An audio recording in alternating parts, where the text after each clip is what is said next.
Hi, this is Oh Chris. my gosh. Hi, Oh my gosh. hi, this is Chris. Oh my gosh. I love you too, Rachel. I'm so excited to be here. I've been such a big fan for so long. Kennedy, you have no idea. Oh my gosh, you're like my idol. It's great to meet you, Rachel. Rachel, right? Not Rebecca? No, it's Rebecca, actually. Okay. Just in case any of you are confused at home, my guests tonight are Kennedy Cooper and Rachel Kahn of Not Safe For Wonks. And of course, if you've been watching this show for a while, you know Kennedy because he's been here rather frequently lately. I'm really glad you're both here. Your starstruck act is much better than mine. Oh my gosh. Somebody was like saying they were so excited to get a chance to be interviewed by Wonks, and I was like, what? It has not sunk in yet that people think we're cool. I believe you guys probably are cooler than me as far as people regularly watching you and stuff like that. I think actually you probably get the more regular viewership. I have to tell you a little secret about Not Safe For Wonks that we don't always let out of the bag is that our viewership is random. We get episodes that get massive viewership, and we get episodes that get really low viewership, and we don't always know why. We've tried to narrow down factors, and some even if we have a guest that's really like usually a reliable, like people love, like we had Greg McKelvey on I want to say about 6 weeks ago. He's usually, first of all, we always have a lot of fun with him, and he's usually, anytime we have him on, people are like, oh, Greg McKelvey's on Not Safe For Wonks, woo, and we get tons and tons of views and people freak out and love it.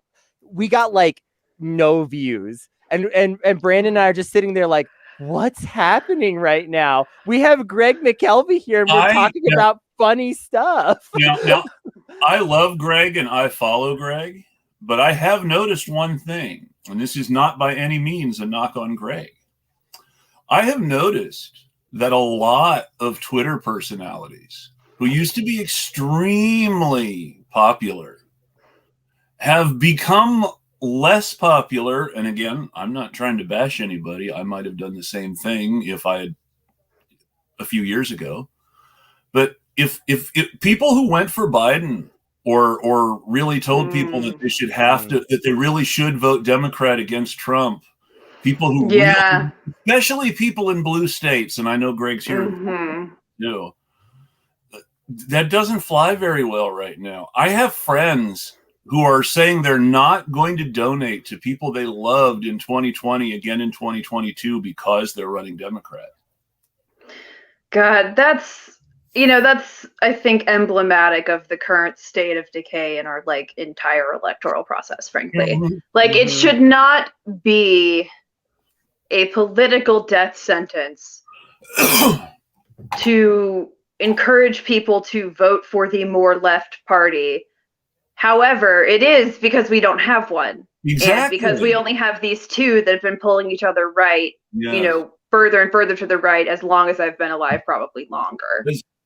I mean, I've been going over it lately, and you see things like there are things that that Biden has been doing. I called him Trump by mistake. There are things that Biden has been doing that Trump would not have been able to get away with. Yeah, absolutely. Trump closed down that homestead camp almost as soon as the bad reports about what was happening there came out. Yeah. Biden just opened it up again and ignored criticism. And there was nowhere near enough criticism in the so-called legitimate media about it. Yeah. And comments about why it was closed, but not nearly enough criticism about it opening up again. Well, and then there was all that talk about, Biden's going to open these new facilities that are going to be more humane. And then the very first human rights watch org, that I forget which one it was, but the very first one to go look at it takes these pictures of kids crammed 50 to a cage. Well, it wasn't. But he knew it wasn't going to be more humane. that's just, it's just, I mean, I knew it wasn't, but the liberals, they want to play these lines of talk like it's going to actually go somewhere, and it's not going anywhere. It's all shit. And it's all just ridiculous. Did you see Kamala Harris's book is being given to migrant children? Did she write a book? What? In her children's book? I mean, I guess after Trump, nobody gives a shit about like emollients or whatever. But I saw that, and it confused me because I did not know she wrote a children's book. Yeah, she wrote a children's book. It's called like Everyday Superheroes or something like that. It's very cringe. The White House has made a statement saying we don't know anything about how this happened. And you see so many people immediately eating that kind of statement up and like actually buying something from it.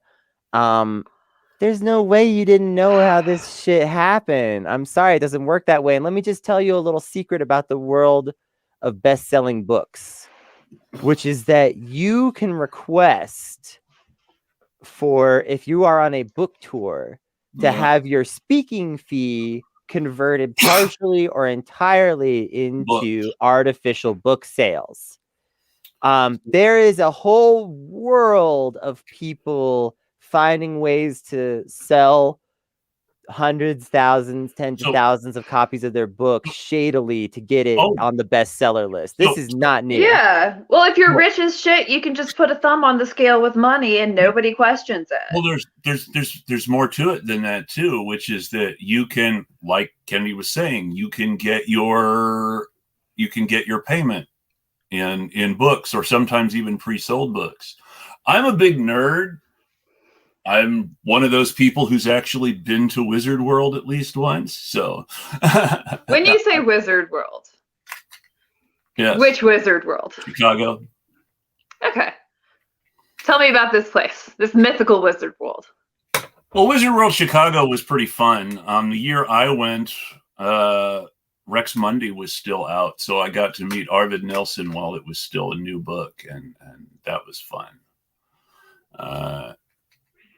If you guys have no idea what I'm talking about, Rex Mundy is a really, really great comic book that is based on the really, really awful scam Holy Blood, Holy Grail. Only whereas Holy Blood, Holy Grail is an awful scam designed to fool people into thinking something that the author knew wasn't true, Rex Mundy builds this really fantastic alternate history about what happened if the Merovingians' alleged modern-day French descendants had actually been able to manipulate history enough that things like, I mean, we're in the 1930s and people are still riding around on horseback and they still have steam trains because this ultra-conservative cabal has basically kept history at a standstill since when World War I would have happened but didn't. So it's funny stuff like that. Magic, in some ways we'd be better off. I mean, I think global warming would be less of a problem if we'd stopped progressing. That's probably the only way. Well, that's the trouble, but I think, like, net human suffering caused, we might actually keep in mind though that when we're talking about when it stopped, that means we haven't even gone to gasoline from coal yet. So global warming might have actually happened faster. Yeah, that's what I was gonna say. Is we would have been dirty burning coal, just even in further excess without the progress. As much as we shit on, coal companies when they say, "Oh, we've made coal cleaner," they actually have. Well, it's not clean enough to necessarily say it's a good thing or anything like that. It's not as much that they've actually made coal cleaner. They were able to call it clean coal because number one, we burn less of it, and number two, we burn more of it when we burn it than we used to. But all I'm trying to say is that the manner in which it was burned in like the early 1900s, though, was much catastrophically worse for the environment. So, okay. At this point, this was the 30s. So this was like circa industrialization, yeah? Well, the 1930s was what we would call now the third industrial revolution with gasoline and the car. Yeah. That like the assembly line, that whole thing. That had been going on for about 20 years or so when World War I started, a little longer. Okay, so we would have like that level of production. Okay, so my question is, I guess, if we had overall stuck to using like trains and horses instead of the entire network of truck-based transportation that we have right now. That's a good point. And also, like, just sort of generally the kind of industrial mining that goes into like harvesting lithium, for example. My question is, when you weigh it all out, which one has like a worse impact? And I don't fucking know. I can't do that math, but plus also more horses means more horse poop, which means more green plants. Yeah, less soil depletion. Yeah. I'll say this though. I think if you really want to reverse it, you can't do it from the middle, which is essentially where you're kind of at in the 1930s. You really have to go back. Like, if you really wanted to stop global warming via stopping industrialism, in my opinion, you would have to prevent the cotton gin. You'd have to go back to the late 1700s. And I don't know about that. So here's what I would like to do. It's much more recent, and I would like to stop at literally whatever point the really good outfits in Downton Abbey were. Downton Abbey is either during or just after World War I, isn't it? It starts like just before it, actually, and then it sort of carries through it. Yeah, so that would have been about the same time period as everybody was dressing in Rex Mundi, because they were 20 years behind schedule. Cool. That's the one I want. I want those fashion choices, but I want like 30 years from now progressive social politics. But the right time to stop, seriously, would have been a little before Rudolf Diesel died. Rudolf Diesel, like of the diesel engine. Rudolf Diesel invented the diesel engine. Rudolf Diesel's prototypes all ran on vegetable oil. Huh. So when people talk about biodiesel, right, they actually are doing like some kind of anarcho-primitivist regression. Exactly. His first prototype ran on vegetable oil. So biodiesel is back to the beginning, literally. I'm into it. After he died, and this is just the funkiest thing ever, he disappeared on a transatlantic boat trip. Now, is that how he died, or did that happen to his body? He disappeared. We don't know how he died. Okay. He disappeared on a transatlantic boat trip. Okay. And like a few months later, they found his body, and it was like, even accounting for underwater and critters and stuff like that, it was like years of decay after like a few months. So it was super mysterious, on top of the fact that it was mysterious because he disappeared from the boat trip. It was more mysterious because it was like many, many times the decay they expected to find when they found the body. So obviously the aliens who are controlling everything came back in time to kill Rudolf Diesel so that he was not alive when his family sold the patents to various industrialists, and nothing would be there to stop the industrialists from just going petroleum. Sounds like a body swap to me. Originally, I was going to do it all conspiratorial like this, but actually, Chris, yours was better than mine. I was just going to say that it was the Ford dynasty sending assassins. But yours was cooler. It was the aliens. Well, that works too, because Ford was an evil guy. See, he really was. Legendary assholes of history. I think Rudolf Diesel was off years before he supposedly died, and then he was impersonated by one of the Fords for several years. Absolutely, 100% true. The thing that I had been working on when I was putting more work into trying to write my fiction is that for at one point in time, Rudolf Diesel was going to have been possessed by an alien, and just the basically like a psychic vampire sort of thing. Had been What's that possessed one dude? Chuck Tingle. You heard of him? We got our very own Chris Tingle over here. Hey, there it is. There it is. Yeah. By the way, a lot of what we've just been describing is very similar to what happened to Prince Philip in his final days, if you've been following along. I feel like that one has to be even weirder. That was like a Muppet they made out of his corpse. Well, he started decomposing while he was still alive, didn't he? I remember. Alive is a strong word for what that man was. I will say that my most successful tweet in April was a reply to Beth Burden saying anybody who thinks Prince Philip is in heaven is and that was my most popular. He's in hell, and that was my most popular tweet of April. So nice. The things that people like, huh? I mean, I've been watching this show on Netflix, and it came out a while ago, but I'm just now getting around to watch it, called The Family. And it's very conspiracy theories about Doug Coe. So here's the thing. Here's the thing. That's straight up the way it happened. That's my impression. Because, like, the thing is, it's not just that that's straight up the way it happened. It's that there's all these people who are willing to go on camera and say it should have happened that way. Like, it's not just that, like, it's not just that it happened. It's that it doesn't even occur to them that they might want to obfuscate that it happened.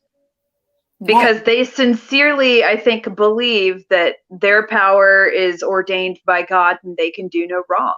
Well, there's one episode where he wasn't even a member, but they basically explain how, South Carolina, Mark Sanford, that's his name. Basically explain, even though he wasn't a member of the group, how Mark Sanford showed up at the place after his affair came out, asking for help, and basically they made sure, even though he didn't, they basically made sure he had no consequences. And even though he ended up resigning, he's able to run for office and go to Congress just a few years later. Yeah, well, then there was that other dude who just didn't resign at all. Yes. Who was just like, nah. The governor, was it? Gosh, the governor that went missing, whose name I'm forgetting, but it was like a whole weird thing. And then it turned out he was just having an affair. Well, that was Sanford. Sanford went missing. Nobody knew where he was. He said he was hiking the Appalachian Trail, but he was really in South America with his girlfriend. Yeah. But he ended up, maybe he didn't resign. Maybe he ended up actually losing re-election. But he ended up going to Congress not too long after he wasn't governor anymore. So it doesn't surprise me. People's memories are short. And as has been established sufficiently throughout the last 5 years, they will forgive anything. If Trump hadn't been elected president, his congressional career wouldn't have ended. The only reason his congressional career ended is Trump got someone to primary him. Imagine being not dirty enough, or I guess being too dirty for Donald Trump, right? Because I figure that's what's going on there. He just thinks he sucks. Thinks he's like a liability, or I wonder if it was about. Here's what it was. Here's what it was. Mark Sanford criticized Trump. He was he was like Jeff Flake and a couple of other people who were always talking about how bad Trump was during the first couple of years of that first term up until the midterms, and who either didn't run for re-election or were beaten horribly in the primary because they had criticized Trump so much. And then not 100%, but like 90% of the awful Trump nominees were then beaten in the general election. Yeah. Because that was just how 2018 went. Yeah. Like the awful guy in Virginia who got West Virginia, who got Joe Manchin reelected. Politicians going missing is an interesting thing. Well, speaking of politicians, I don't know if going missing is the right word. Maybe changing sides. Okay. Do you guys remember Eva Putsova? Yeah, vaguely, yeah. Remind in me. She Arizona. ran for Congress in Arizona. That's right, Kennedy. Her primary opponent was Democrat Tom O'Halloran. Tom O'Halloran was one of the two really, really right-wing Democrats AOC gave our money that we gave to her PAC to. Not necessarily us personally, but you know who I mean by our. Yeah. So let's be honest. I'm pretty sure that none of the people who donated money to AOC's PAC had any intention that that money would go to Connor Lamb's and Tom O'Halloran's. They were sure that it was going to go to Cori Bush's and Jamal Bowman's. Right. And really, they thought it was going to go to people in the primary. They thought that this super PAC existed to help get progressives nominated. Right. No, it just existed to help get Democrats elected or reelected. Yeah. Yeah. Eva Putsova wrote a piece that is in The Intercept today. It went up at 2 p.m. Pacific time, according to my clock. And it basically talks about the institutionalized, legalized bribery in our political system, and is really, really tough on AOC, both for participating in it and for backing essentially the opposition. Yeah. And not the kind of people that her super PAC was supposedly founded to stop. So people are breaking ranks. People are criticizing the squad who aren't just Twitter personalities. So, I mean, the next time somebody tries to tell you on a show or in a tweet that the only people criticizing AOC or the squad are Twitter personalities, bring that up. Yeah, I don't think anybody should ever withhold criticism from people that they respect and admire. That's how you end up with, weird idolatry and, demagogues. It's true. Yeah.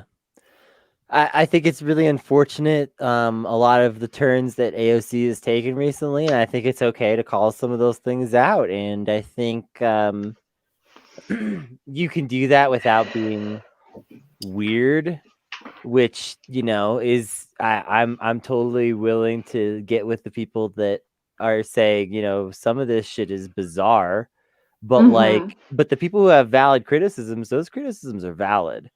And those things shouldn't be thrown out just because there are some popular weirdos on Twitter who make a big point of being misogynistic jerks and things like that. Doesn't mean that you should ignore it when someone like Eva Putsova puts a piece out about how this rigged financing and bribery is a real issue. And it really is. And I've mentioned this before. The Democratic Party runs on dark money and millionaire and billionaire money. They cold call people 40 hours a day for their entire freshman term. Yep. Even if you never take dirty money yourself, ever. Even if you really do have a people-powered campaign. Even if you don't take the money you're raising for the DCCC, you're still participating in corruption because you're helping to raise that money. Well, that's what I think was good about that article. I just want to say really quick is that, it really helps to shed the light on the fact that it's not simply AOC is a bad person. Yes. It's that there is a bad system here. And AOC is choosing to just sort of slowly lean into it as, she gets more comfortable just, I guess, having that nice job or whatever. And this is a good question. I wonder. Go ahead. I'm going to put this question up there from the audience because we actually have somebody who's engaged, so I might as well engage back. A bunch of progressives. Oh, and Vicky Sherlock is a former Democratic Party person. So so when she criticizes them or follows people like us, she used to work for for people like the people we're complaining about. And she knows how bad they are. So it's good that she's watching us. But had a bunch of progressives tell me that the squad never said they would vote as a bloc. Is that true? So short answer, yes. They never said explicitly that they were going to vote as a bloc. Yeah. However, It was very strongly implied. It was strongly implied every time Justice Democrats or Waleed Shahid or any number of other people associated with the squad in their reelection or tweeted 4 other progressive candidates saying grow the squad. Anytime somebody the whole notion was that the squad was supposedly going to vote as a bloc. Now, they never actually have. Let's point this out right now. The squad never has actually voted as a bloc. AOC was alone in that fight to stop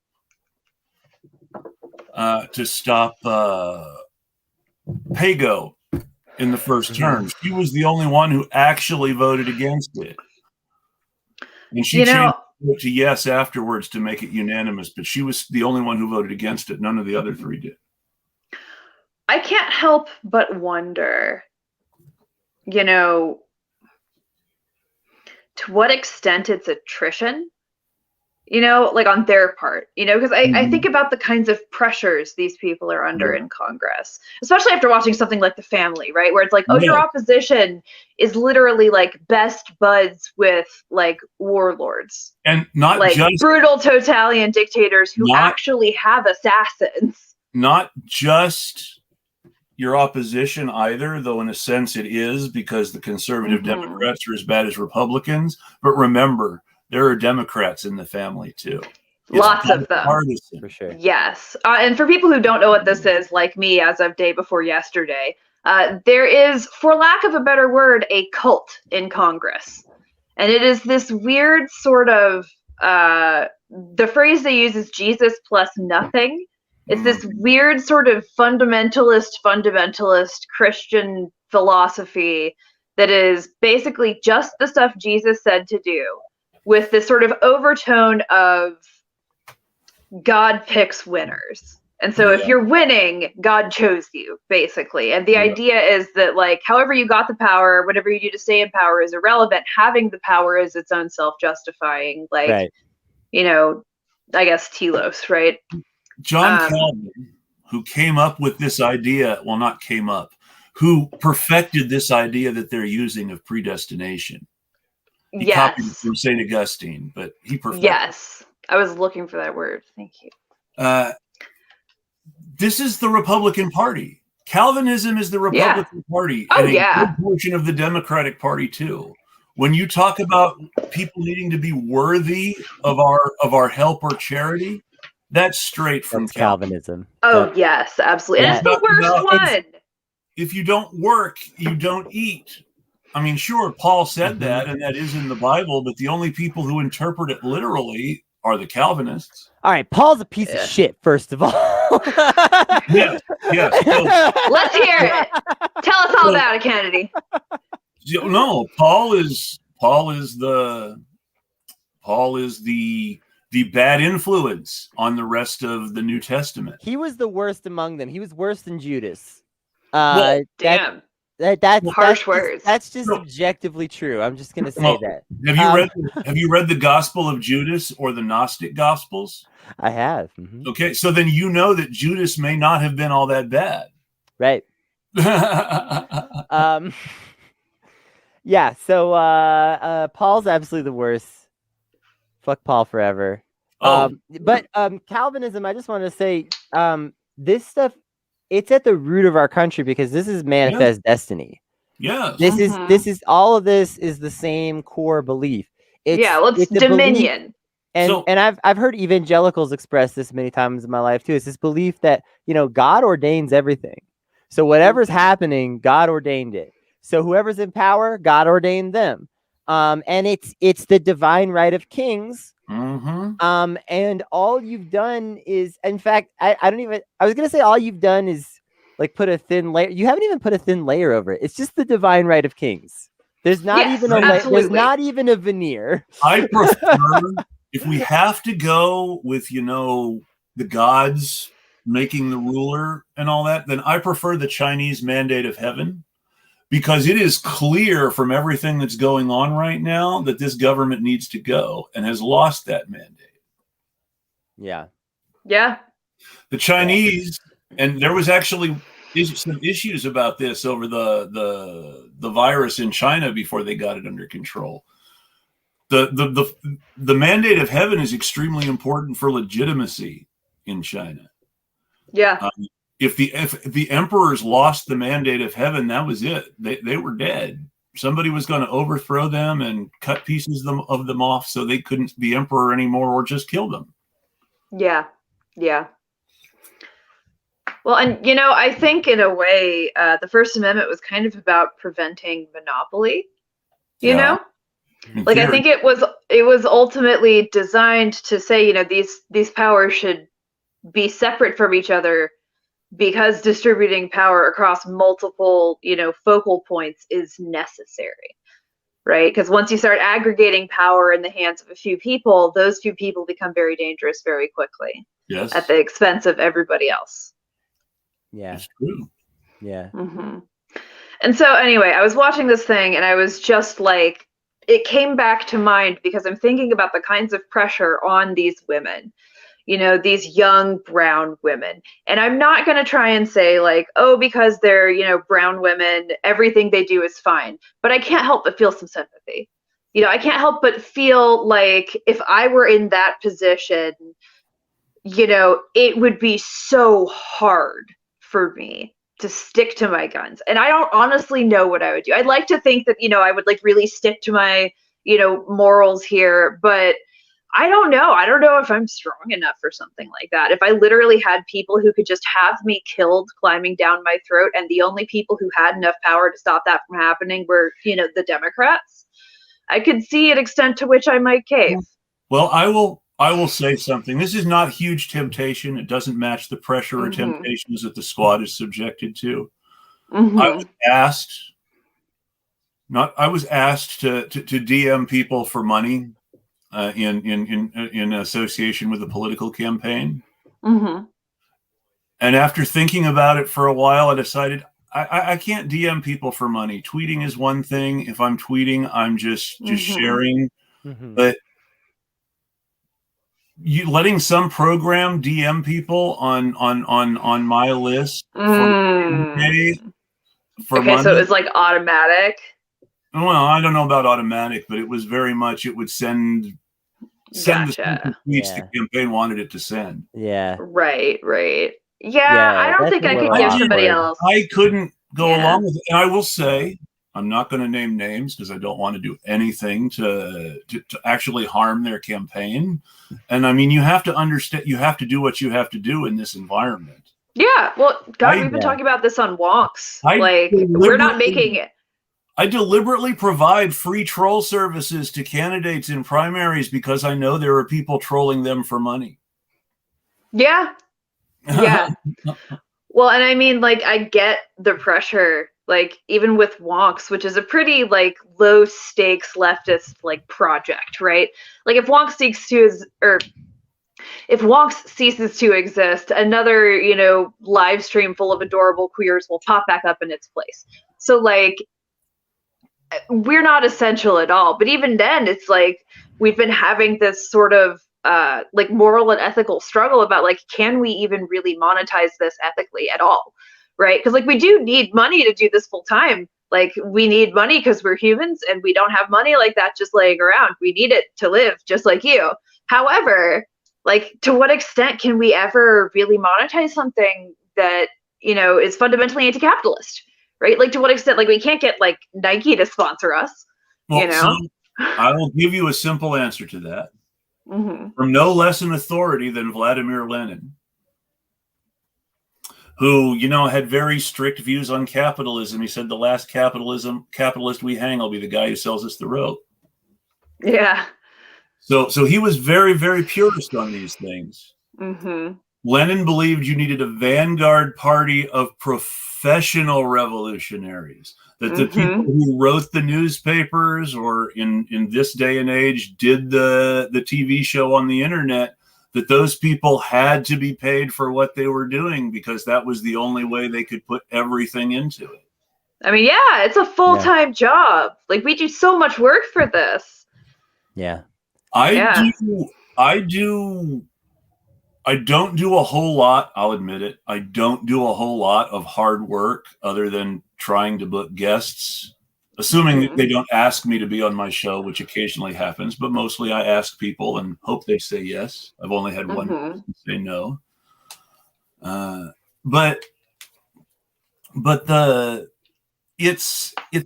put a lot of work into tweeting and promoting and researching, and while I don't write the way I used to put a lot of work into writing as well. But I have a day job. I work full time and mostly do this as a hobby. I would absolutely love to not have to do my awful capitalist day job and do what I do instead. But that's the whole thing, is I'm not going to change who I am or what I'm doing to do it. Yeah. It's really tough. That's definitely part of why on my mind has been like, some other projects that I might feel a little less weird about monetizing. Like makeup related stuff and things like that, where like I wouldn't necessarily feel completely out of the question to take a sponsorship on a makeup tutorial video, because I need some money, and I wouldn't feel just as like, oh, what, you're compromising the integrity of my makeup show? Like, what's the big deal? But with the politics, it's like, it's so easy to make an argument that even small amounts of money can create a certain amount of sway. And so, if someone were to, especially, let's say someone were to roll in and say, I've got $1,000 a month for your show. And all I want is for you to occasionally promote some social causes. And you look at the list and you totally agree with 9 out of 10 of them. And the 10th that you feel a little iffy about, but it's like, it's not that bad. You just maybe go for it. And it's like, I think it's really easy to like make a big deal out of like how, people selling out and this and that. But I think it's also really easy to forget just how innocuous it can be. Like I was just describing. Like it's not always this really obvious thing with large amounts of money and strict deals and things like that. A lot of times it's just you need money, someone's providing it, and you just keep kind of softly doing things that they suggest. I'm going to go easy on someone we all hate just to make an example out of this. Everybody remembers the Brooklyn Dad bullshit. He took a bunch of money from a super PAC to do some tweeting. But even if it's somebody who seems as bad as Brooklyn Dad, it's not hard to rationalize. You say to yourself, well, I'm doing this to stop Donald Trump from being reelected, and Donald Trump is a horrifying fascist. I'm justified. And again, Brooklyn Dad looked at the list of things that these people wanted him to agree with, and he agreed with 8 or 9 out of 10 of them already. Yeah. So it wasn't like he felt like he was betraying his values when he took that money. He felt like these people reflect my values. I'm taking their money so I can do the work. In his own shitty liberal way, he's being the vanguard we just talked about. Yeah. Like, he's taking the money so that he can do the political work that he thinks is important full time. The political work that he thinks is important is, of course, garbage, but that's not the point. The point is that he probably didn't feel like, well, this is my smoky room moment when I, give in to the devil. He probably just felt, like I said, like, oh, great, an organization that supports all the same things that I support for the most part in this election cycle wants to give me money to keep doing what I'm doing. I'm going to be honest. I've lived in blue states and I've lived in red states. Rachel lives in a red state.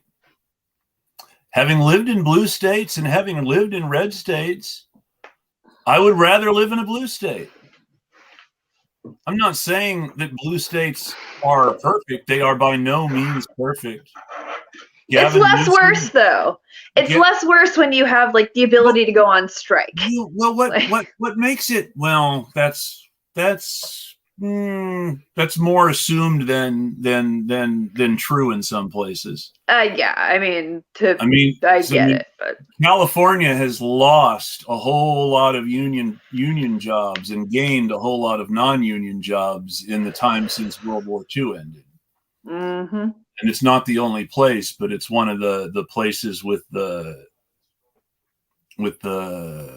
worst shocks. You think, well, California, it's a blue state. Republicans talk about how communist it is all the time. And then you get to California. This is the most expensive place I've ever been. And there's no help for anything unless you have kids. Yeah. Yeah. And so. Well, and rest assured, it's not enough help for the kids. Like, no, it never is. No, it never is.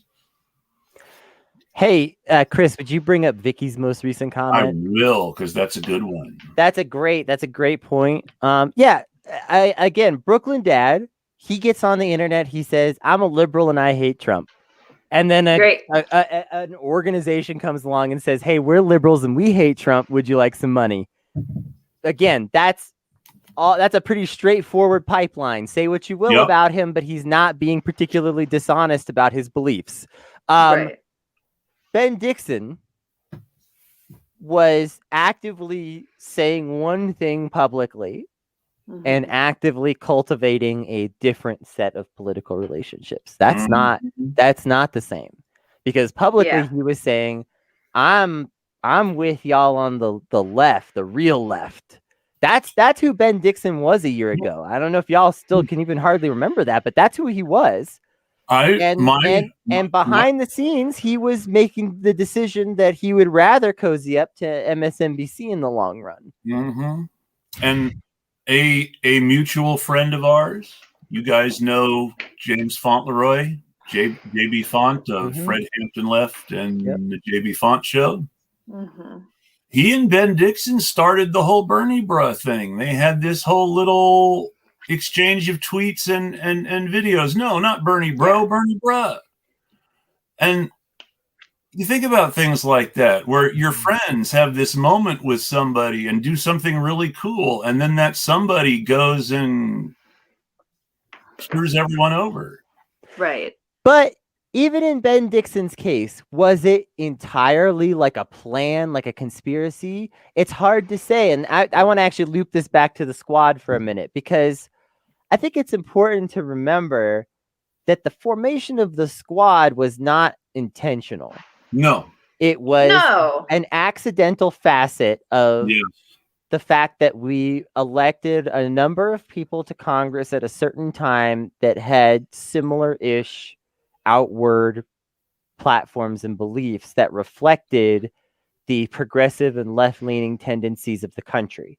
Yes. And to me, I think just the fact that they got into office was all that ever really mattered to me, because it was proof that, that there was a movement of people who wanted this, more left-wing message to be heard, and were going to do something about it, even if that was just elect a few people to Congress at that particular moment, Good point here. I'm not saying he hasn't made a complete ass of himself. I'm just trying to say that there may be a chain of events that's more complicated than meets the eye. And with the squad in particular, I want to say that, like, they didn't intentionally form it. So back to, like, the question of, did they say that they would ever vote together? No, they didn't. And they didn't really have to, because they're not a specific caucus or something like that. They aren't a formal group. Well, the way the squad started, this part's important, and this part is why people have this idea of them as a group.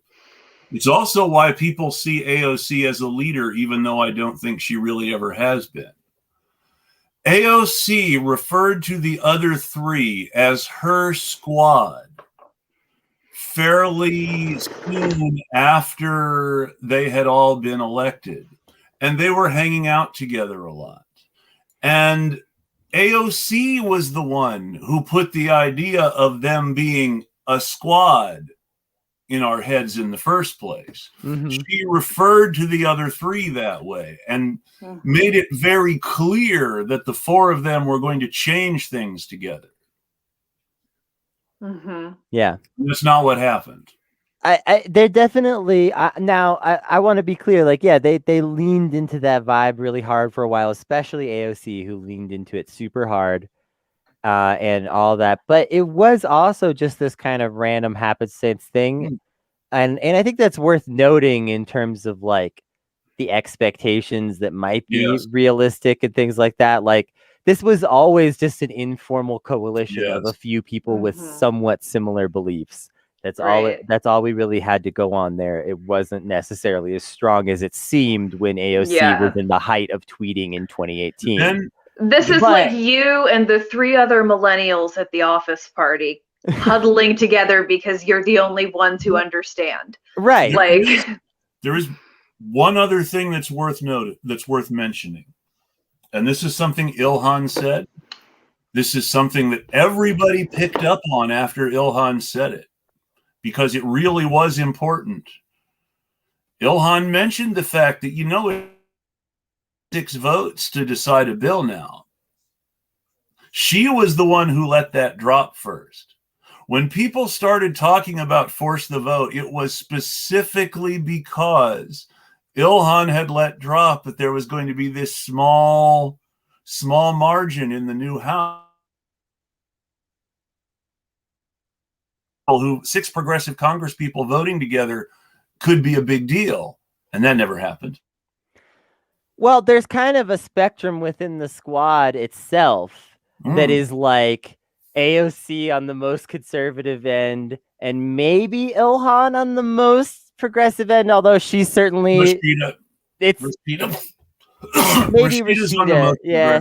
Probably Rashida, actually. Yeah, so, Rashida on the most progressive end. And so it's, they're not always agreeing within themselves. I think what's most interesting here, though, for me, and this is something that I haven't really talked about a lot yet, but it's something I've been thinking about as I've been sort of being forced to relitigate the past election cycle, because that's what we do on Twitter. We relitigate the past election cycle for as much as we can until the new one is exciting. I think there was, like I said, there was this lean in to this idea. And probably AOC herself even believed in some of the beautiful concepts of it at some point. Maybe not all of them, but like she probably thought, we really will help some people along the way or whatever.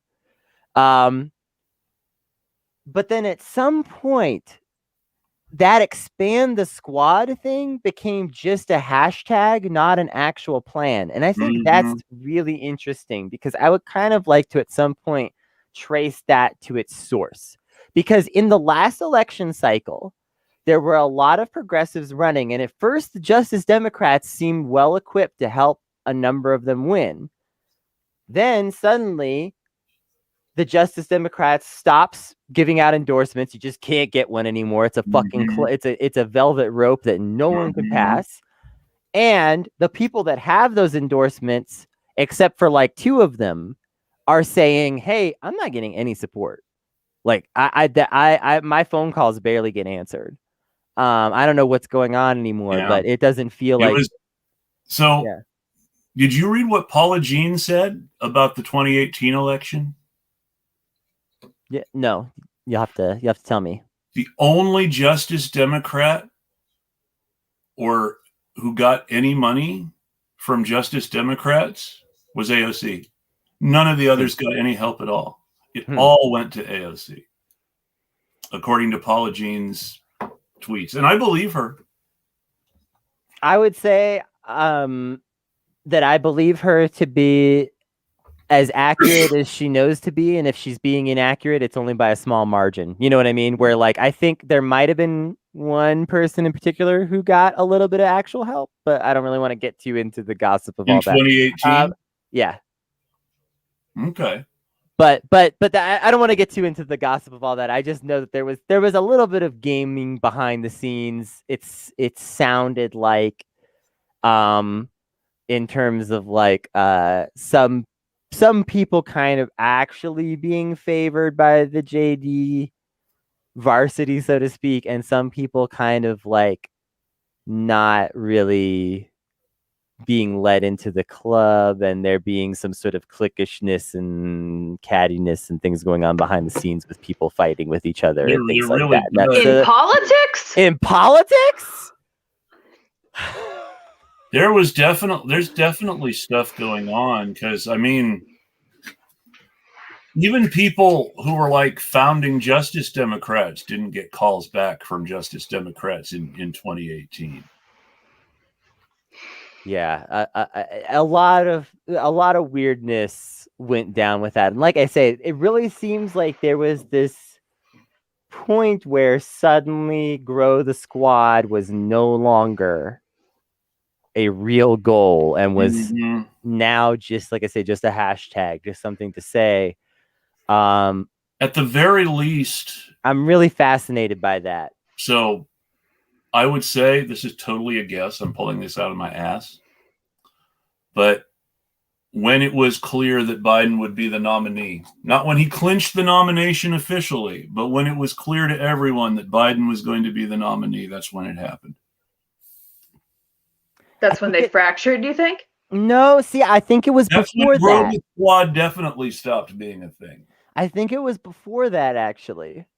But again, I feel like I would really have to do like some actual some deep diving and then come back with this 1 week maybe, because I have some theories, but I don't really want to get too into them without having some research done. That's fair.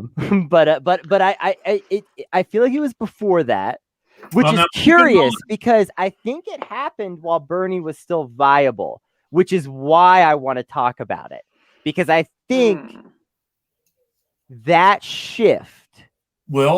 And that shift also coincides with the Rose Caucus getting completely undermined.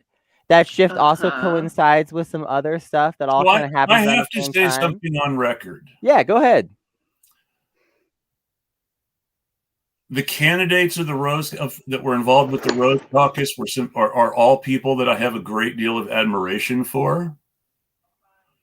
The people who were actually running the Rose Caucus on a day-to-day decision-making level are horrible, toxic human beings who shouldn't be near politics.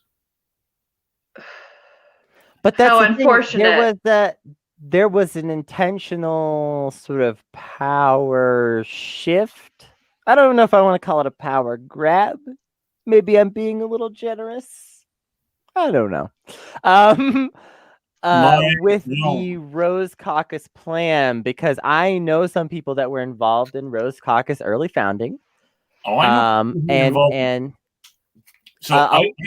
They had absolute belief in the vision of what they were doing at the beginning, and also it was very consensus and direct democracy in terms of the internal structure at first. Then that changed. But here's the thing, and this happened fairly quickly. This wasn't something that happened over time. This happened really quickly. No, it happened pretty fast, yeah.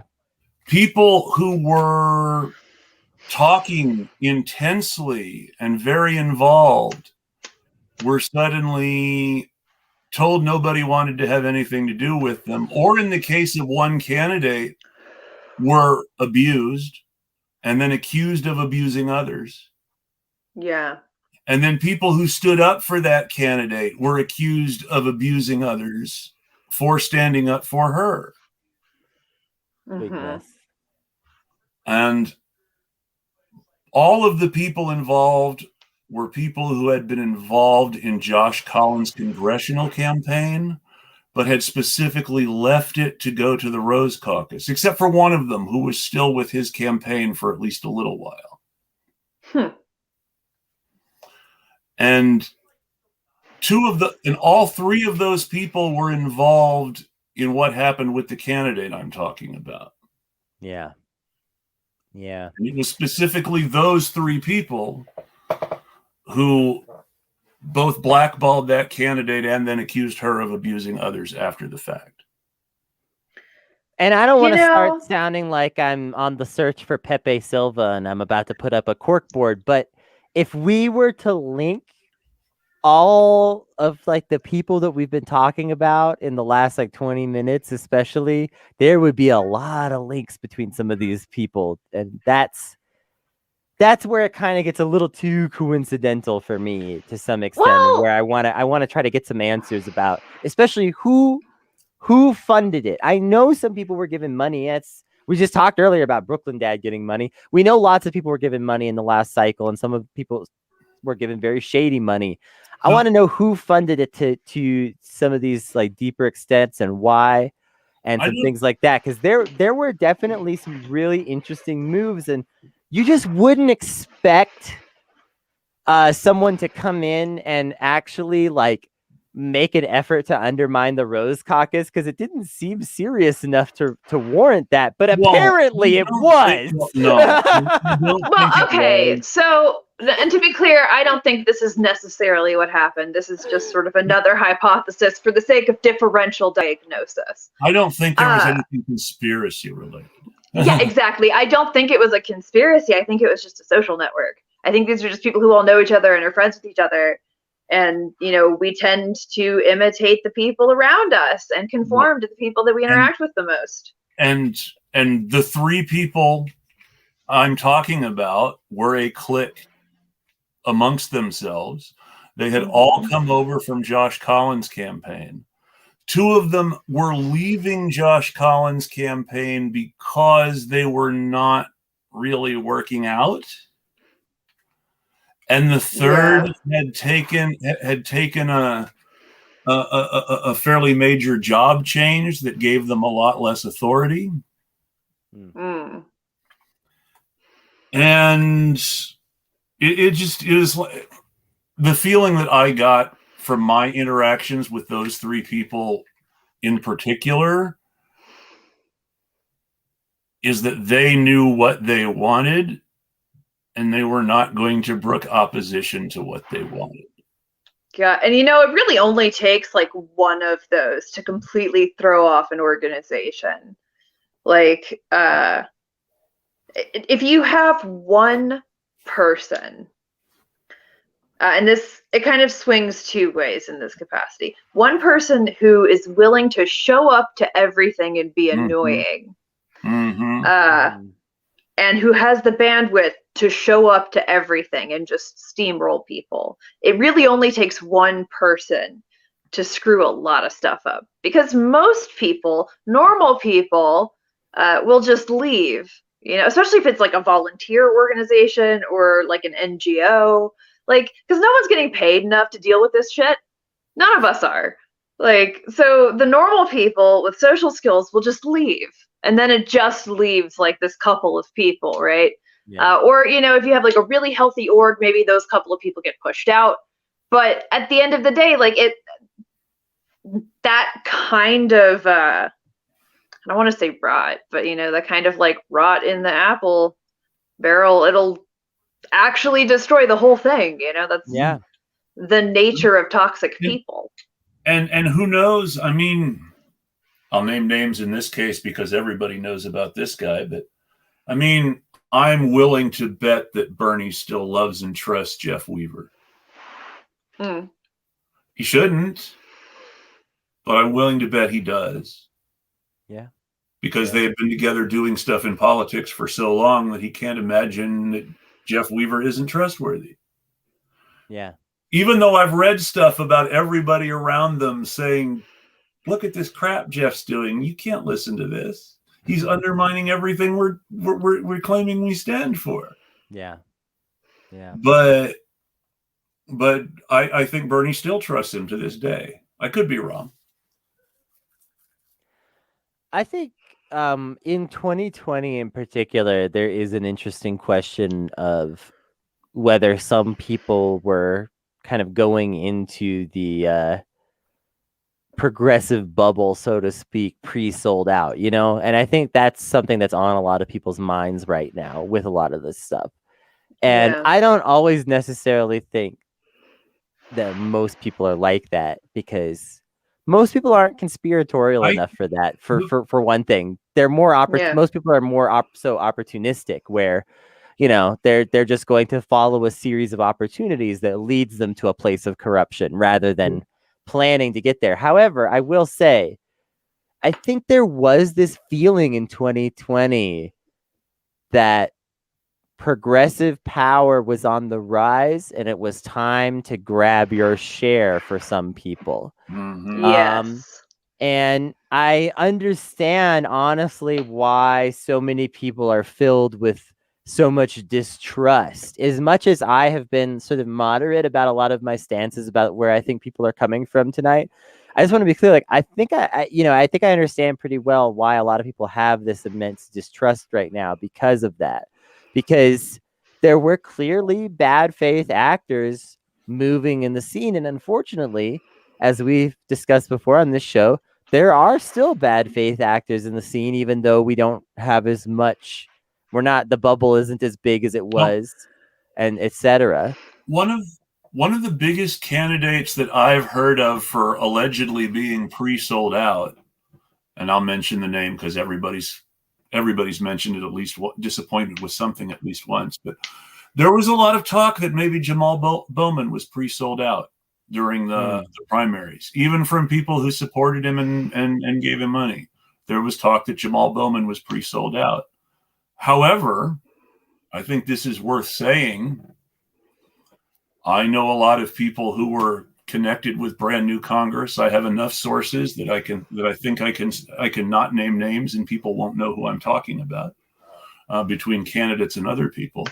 But someone who knew Jamal Bowman and spoke with him told me that it was like he was a completely 100% different person after he got the Justice Democrats endorsement. That's so odd. And that it wasn't suspicious. That was the way it was put to me, that he really changed after the Justice Democrats endorsement. Well, again, right? What would you do if people who could have you killed came and asked you for something? Especially if it was something seemingly reasonable, like move just a tiny bit to the right, Well, I know what Bill Hicks said. Bill Hicks said, yeah, what's my agenda? Also, I mean, even without the negative enforcement, there's plenty of positive enforcement. Imagine some people come to you and they say, we'll make all your personal dreams come true and pick 3 of your biggest projects for your community. We'll make sure they get done over the next few years. Right. And as long as one of those 3 projects absolutely is not Medicare for all, get that right off your fucking list, you piece of shit. But we can't give you the big things you campaigned on because that would be too much of a loss for us. But we can give you enough to get you reelected, and eventually we're gonna die. Yeah, that's basically that's the pitch, right? Eventually we will die and get out of the way, and in the meantime, we'll throw you scraps for your compliance. So if someone comes to you with a proposal like that, and your previous situation is basically not having all of your dreams fulfilled and also not having any power at all to fix things in your community, then again, you could see how even someone who doesn't think that they're necessarily selling out could start to talk themselves into something. Now I'm going to pull another comment up because this is good. And I'll let you guys give your thoughts on it because I already know what I think.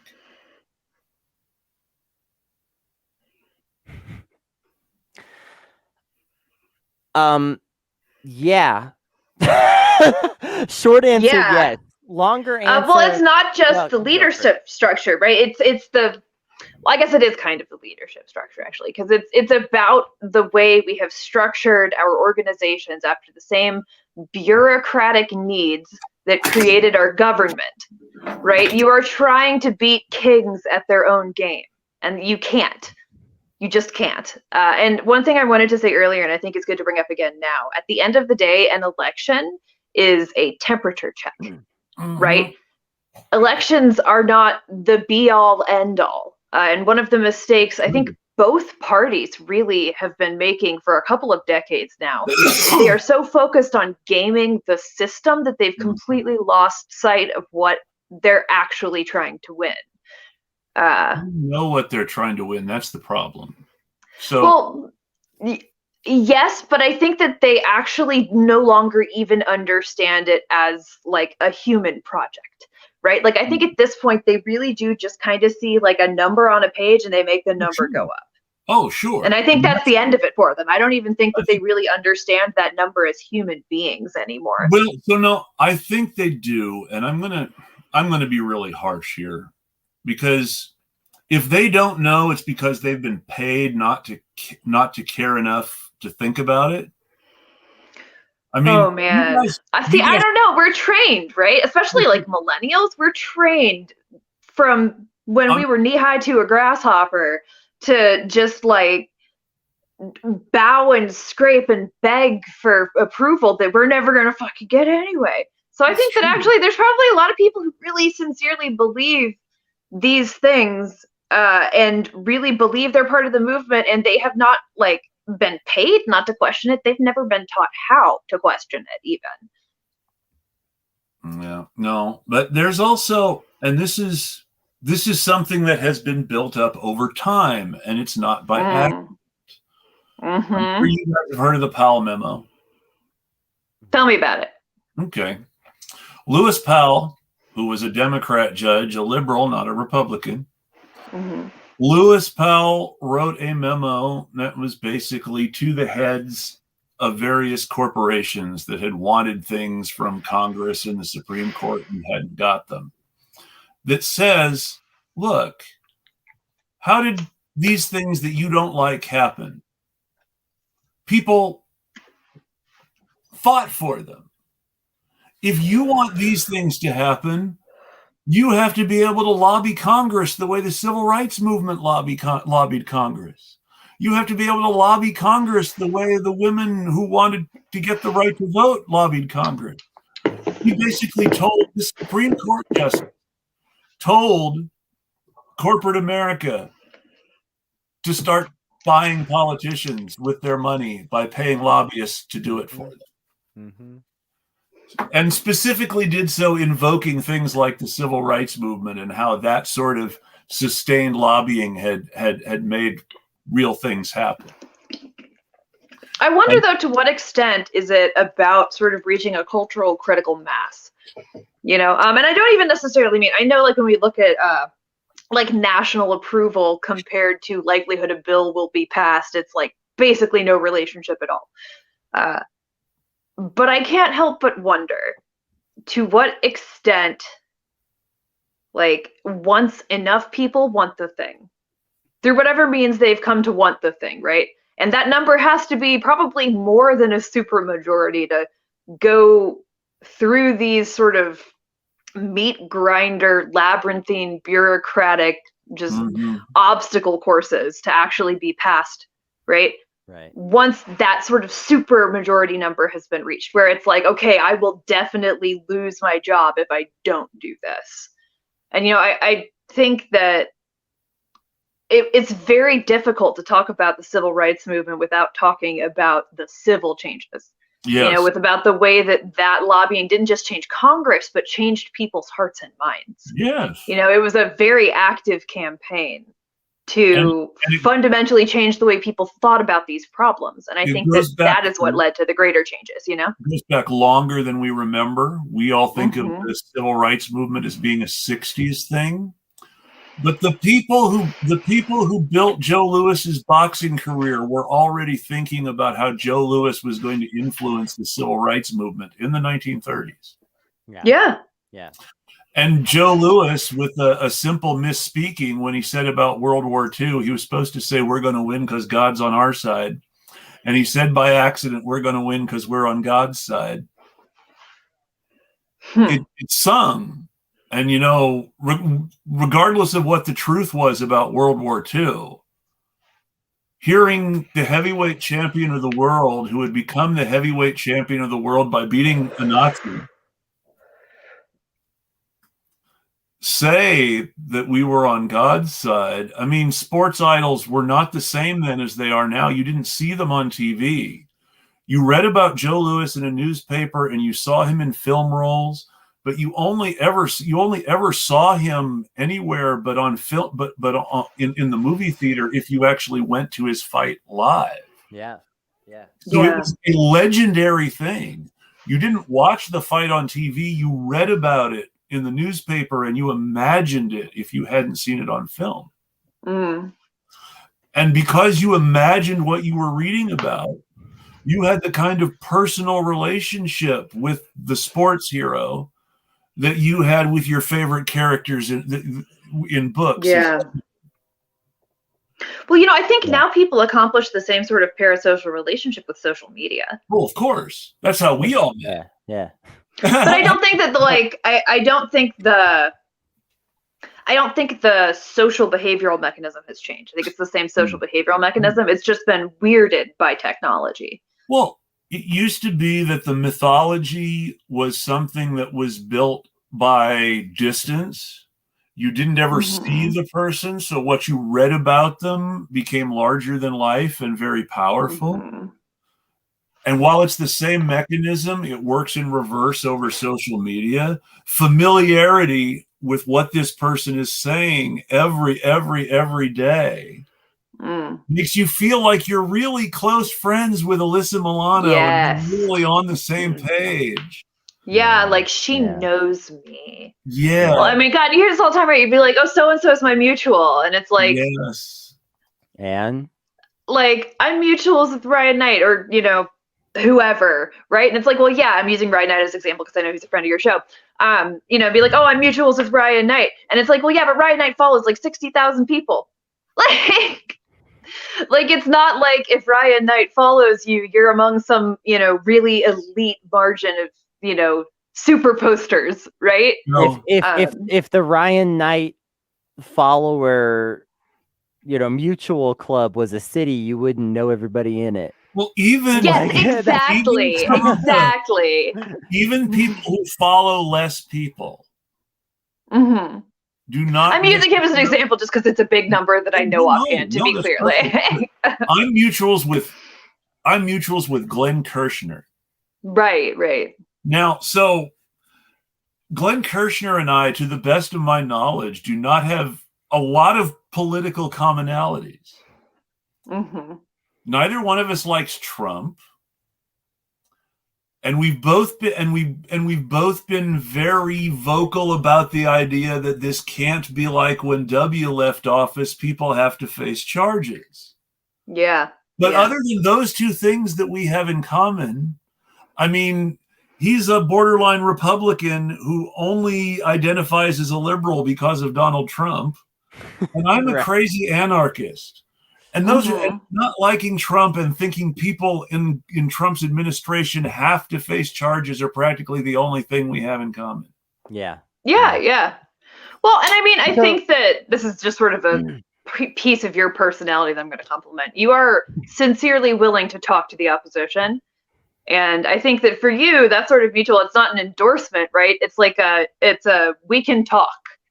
I am willing to have a conversation with you about this, which I think is something fundamentally different, right? And that's sort of the point I'm getting at, is these are not our friends, these are just people who have massive amounts of power who don't know who we are. And I say this, I'm like a, Z-lister on Twitter.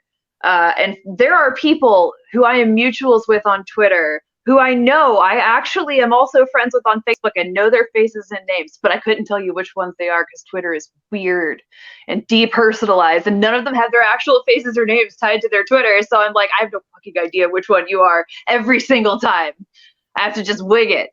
And that's people I actually know. Yeah, I'm weird. I've never been anybody but myself. Yeah, I know, right? Put our actual faces and names on it. It's weird stuff. It's a weird thing. I think people don't always understand that, like, when you make this media, you sometimes just have to follow somebody because you make media, and it doesn't have anything to do with like what kind of person that is. True. I do not follow Josh Marshall because I love Talking Points Memo. You're right. Right. Or like, back to Ben Dixon earlier. I didn't unfollow him as soon as he had his meltdown, I stayed following him for months because I wanted to stay abreast of the story. Once I finally decided that there was nothing else interesting to be had from that weird corner of the internet, I stopped following him. But I remember someone in particular asked me, why are you still following Ben Dixon? And I was like, because I got to keep up with this. People are going to ask me about it. Yeah. I mean, I follow Marjorie Taylor Greene, and she has like the little, like, I have her belled and everything so that I get notified when she tweets. And it's explicitly to bully her. Well, it is because I want to be there within the first, 5 minutes of her posting something to try and get a dunk in. And that is why I am there. So, it's Twitter. It's not real life. It's not real relationships. But it is a big, giant megaphone, and that has its utilities. And what's scary about Twitter is it works both ways. You've got these really close, real relationships. Yeah. And you've also got these totally wide, gulf-separated parasocial relationships that aren't real at all. Mm-hmm. And then you've got things in between, like transactional relationships. Yes. Yeah. That's you and me, Kennedy. We hate each other, actually. Yeah. Rachel has to pay me every time she sends me a DM, or I just don't answer it. Unfortunately, the reverse is also true. So we're just trading the same $5 back and forth. I will spitefully. I will say I'm in a couple of group DMs with both of them, and they do fight over who's hotter. That has never once happened. Stop trying to instigate this, Chris. Stop it. I will fight you. We are both equally hot, which is to say infinitely increasing amounts of hotness that cannot be contained by time, space, or pod. I can't argue with that. I want to go back to this question of culture and leadership in the left, because I feel like this culture thing is like, we've drifted away from it somewhat, but also we've still kind of just been talking about it to a certain extent. Because like, I'm going to get a little spicy. A little spicier than I normally do to some extent about like the way I feel about politics, because I don't normally take tons of ultra hard stances because I want to have conversations and bring people to the left. I don't want to gatekeep, but I'm going to get just a little tiny bit gatekeepy for once and say that the most important thing in some ways is the culture battle. It's not really about all this politics stuff. It's not about what's the difference? It's not about, what's the difference is a great question, but it's at the end of the day, I just want to be clear, like, it's not really about bills or people in Congress or the wheels of power as they exist. And I also want to say, for the record, to more directly answer that question, that if there were to be an American socialism with no cultural changes preceding it, it would be a nightmare, and it would probably be social fascism. Because American culture is fucked up, and we cannot simply grab hold of this entire messed up culture and say, no, we're going to keep it on our way into this supposedly better world. That's just not going to work out at all.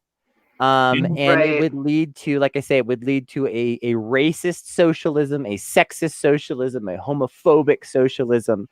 And I get into fights with people about this sort of thing sometimes, because I've gotten into fights, for instance, about saying that we cannot replicate the good guy with a gun mindset on the left, that we can't do that. That I believe in responsible gun ownership, but we can't start thinking of ourselves that same John Wayne kind of way as leftists. We need to be organized and, use guns responsibly in a way that, benefits our community, not just our personal sense of being a superhero. Sometimes people get really upset with me for that. No, I'm going to piss off. I'm going to piss off right-wing John Wayne fans. John Wayne may have been a horrible conservative nightmare in real life, but John Wayne's characters in the movies are actually remarkably good at using violence for the community and not for themselves. Yeah. The fundamental theme of Rio Bravo and El Dorado and Rio Lobo, which are the same movie remade a few times, is the idea of the good people in the town hanging together to defeat the vastly richer and more powerful bad guy who's trying to take over the town. Mm-hmm. Rio Bravo is one of the greatest movies ever made. I hate to go that declarative over something. Rio Bravo is one of the greatest movies ever made because it perfectly combines the noir cop movie of the era with the tough guy Western of the era.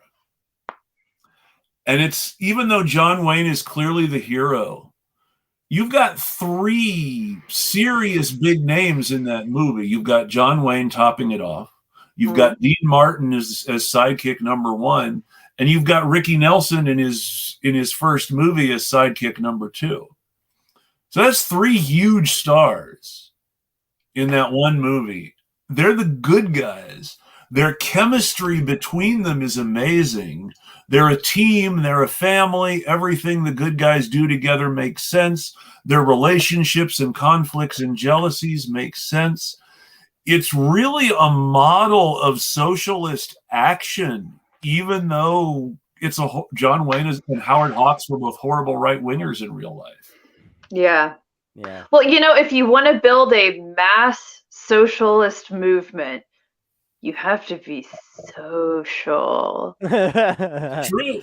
Be careful. I got in trouble for saying this week. You know that, right? I know. Well, you know what? Screw all of these people, because I am quoting frickin' Chairman Mao. Call me a tanky, because I'm about to say you have to teach people how to be nice by being nice to them.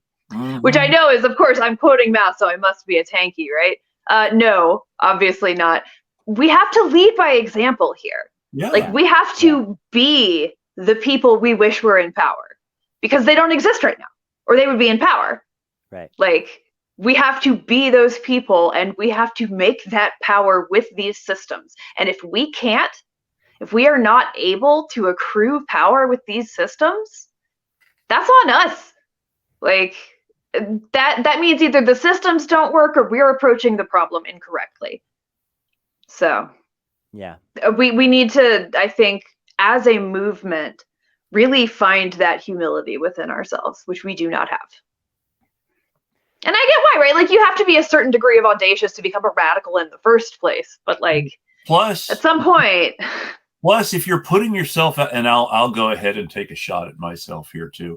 If you're putting yourself out there in the media or politics, there has to be this level of narcissism to even think that you can somehow be successful when almost everyone in this industry fails. Yeah, I agree. So, I mean, and even folks like us who are in the fringes of this independent media universe, to function in that space that we have, we almost have to be more narcissistic than people who are more successful than us. So here's where I actually disagree with you a little bit. So, like, I'm using my Twitter as an example.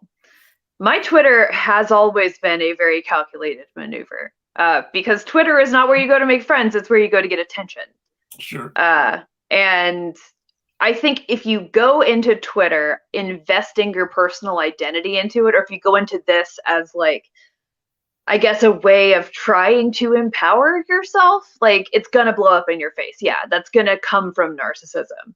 And I certainly like attention. I'm not trying to pretend I'm not disordered here. I love me some attentions. I have my attentions box. I open it up and I see the likes and I get the little dopamine hit, and it's the attentions, and I love them. However, like, at the end of the day, like, I've had 2 different tweets hit 10K, in the last week, and I feel nothing. Because it's nothing, like, it's just this performance that we're doing.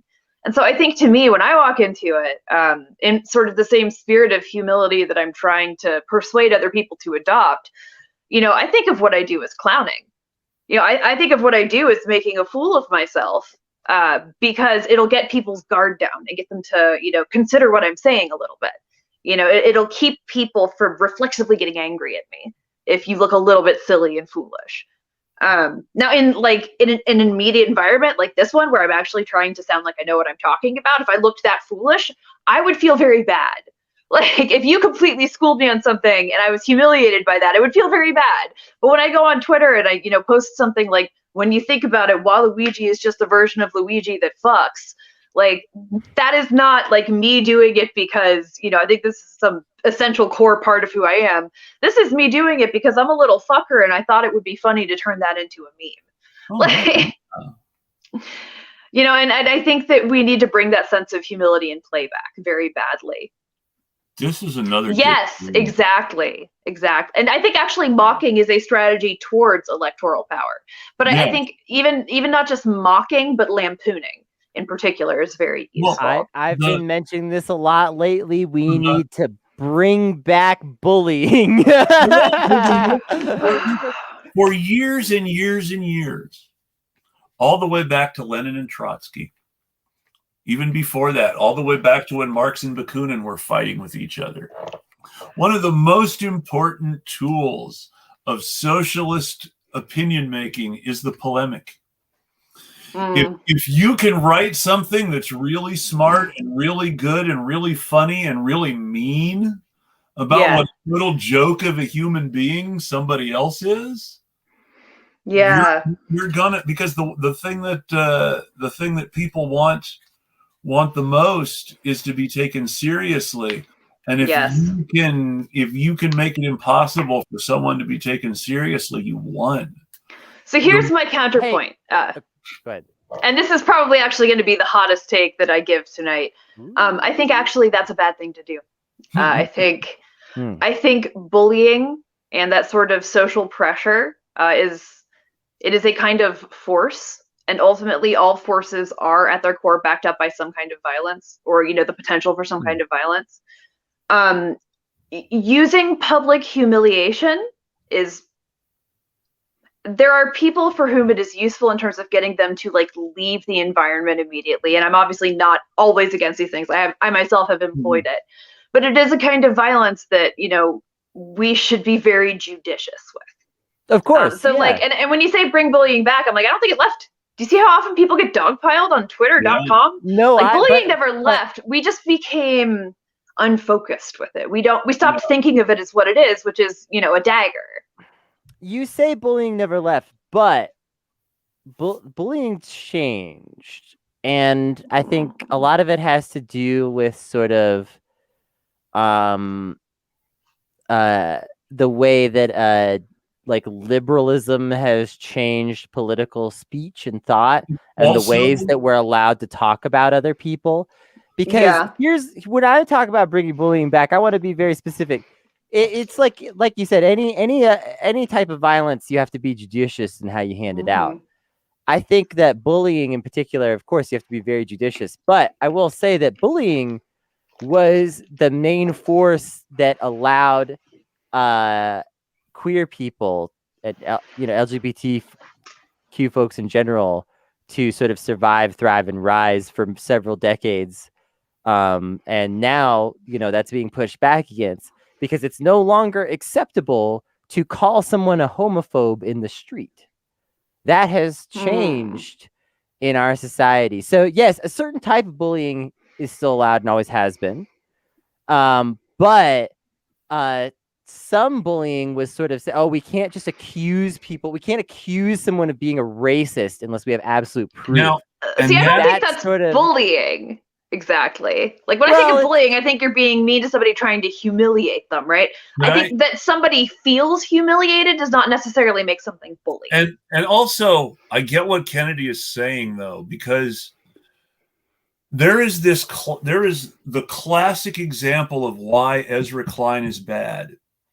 Is an episode of the Ezra Klein Show where he talks one-on-one with David French from the National Review for 90 minutes about racism in America, and doesn't pull the trigger for the entire hour and a half. He just lets David French go on and on and on and keep wanting to understand him. Now, so if your idea as a liberal in the old-fashioned 60s liberal sense is that you're fighting for civil rights against racism, then why are you spending 90 minutes listening without ever once firmly stating why you believe the liberal view about racism is correct and the individualist right-wing view about racism is wrong? But what it comes down to, and to his credit, Ezra Klein admits this, but it still doesn't change the fact that he's bad or that this is why he's bad. But Ezra Klein cares more about David French's feelings as a racist than he does about making him understand why his individualistic view of racism is wrong. So he cares more about understanding why David French thinks this way than he does about changing his mind.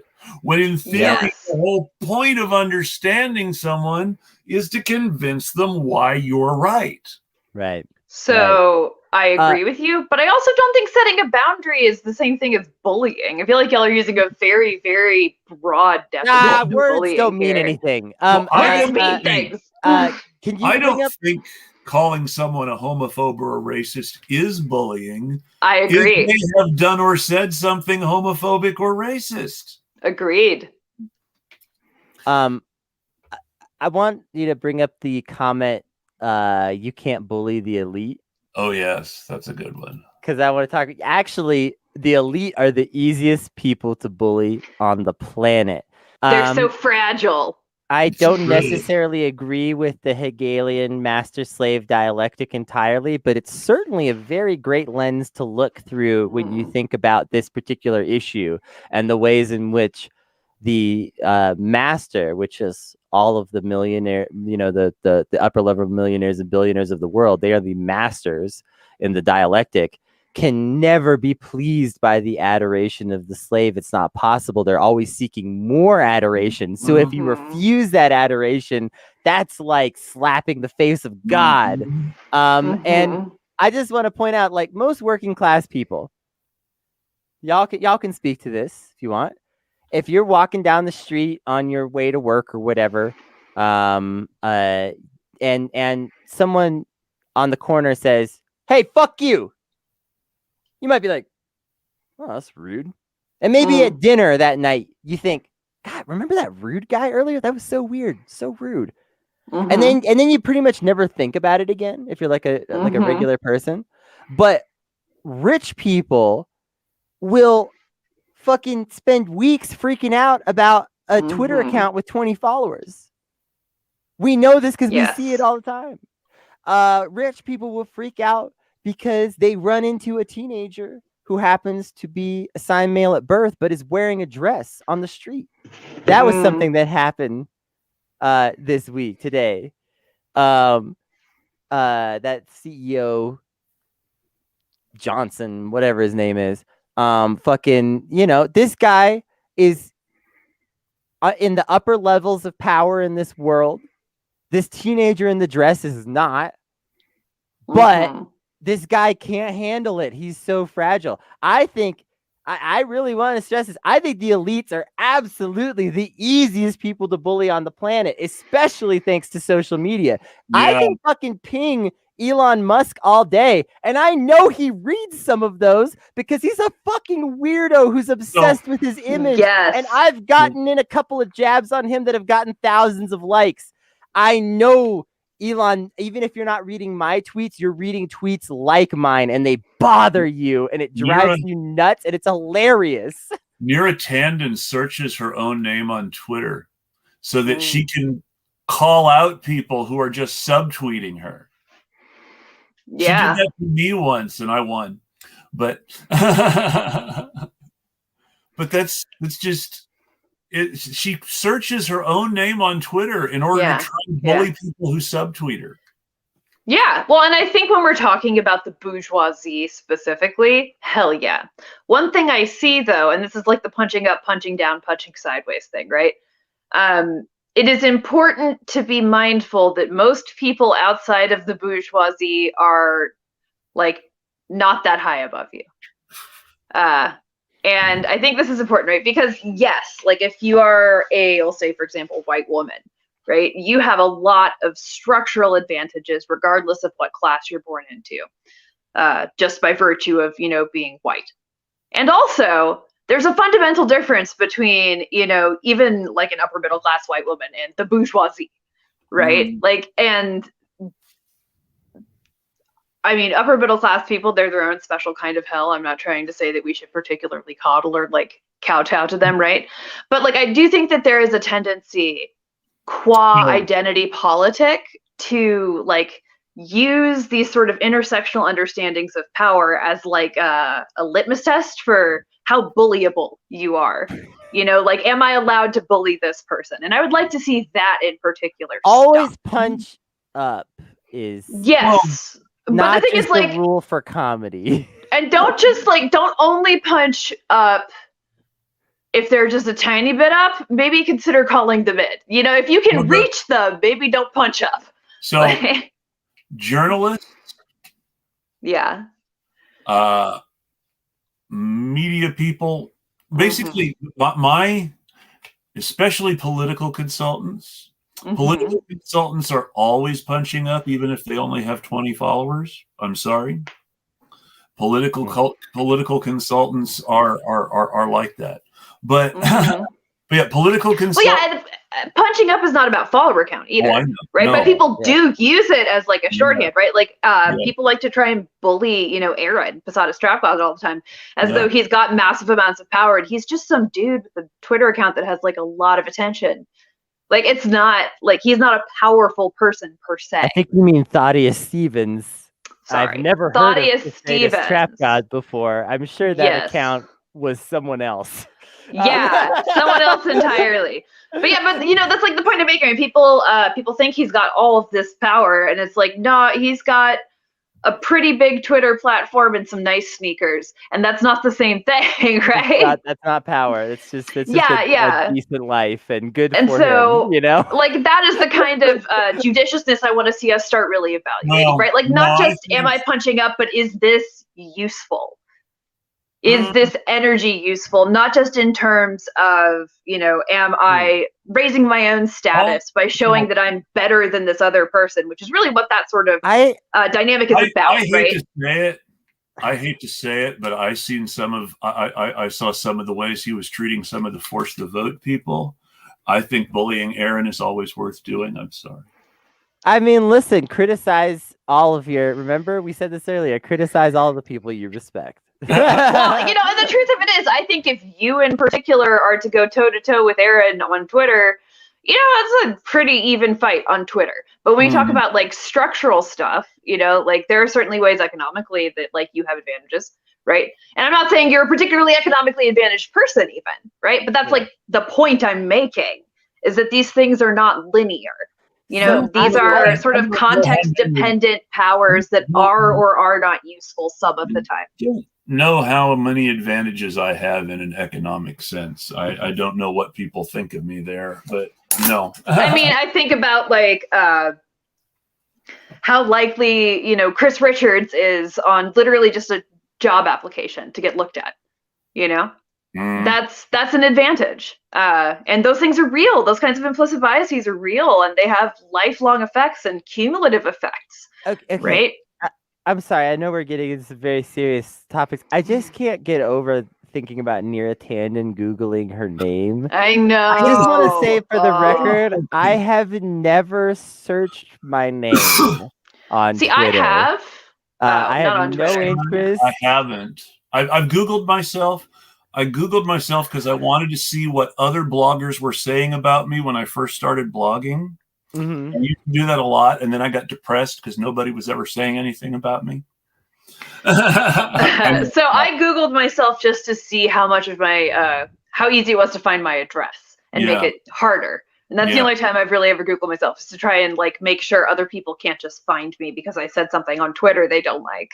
Like, I just find it funny because I don't even want to engage with a lot of my like commenters and stuff a lot of the time, much to the chagrin of some of the people who comment on my posts regularly and are like, why don't you engage on this topic more? And I'm like, I don't feel like it, you know, which is should be an acceptable answer in my opinion because it's Twitter. But yeah, I mean, well, and you know, to bring Hegel back up again, right? These things are dialectical, right? Well, like there is an extent to which you are not obligated to educate people, and there's an extent to which you are obligated to educate people, and the difference between when you are and are not obligated is entirely context dependent. Well, plus, you know?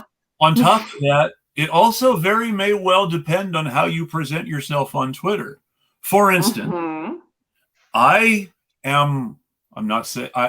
really mean to people sometimes too, but the reason that I am so willing to talk to everyone is because I am very interested, both number one, in understanding people, like Ezra Klein said, but more importantly, number two, in educating people.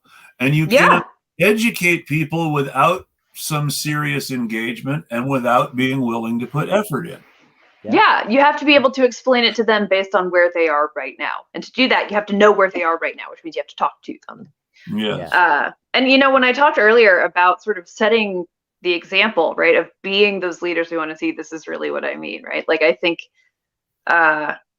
you know, dunking on people is very entertaining, right? And ultimately, like, what we do when we're, like, doing dunks, right, we're doing a sort of competitive jockeying, and it's pugilistic in nature, right? It's like a performance fight that we're doing, because it's entertaining. But you know, I think to it. Huh? There's another level to it, and there can be. This is important, especially when it comes to some of the dunking out there. There is, and I'm not a Glenn Greenwald fan, but he wrote some good stuff when he was talking to Snowden on a regular basis.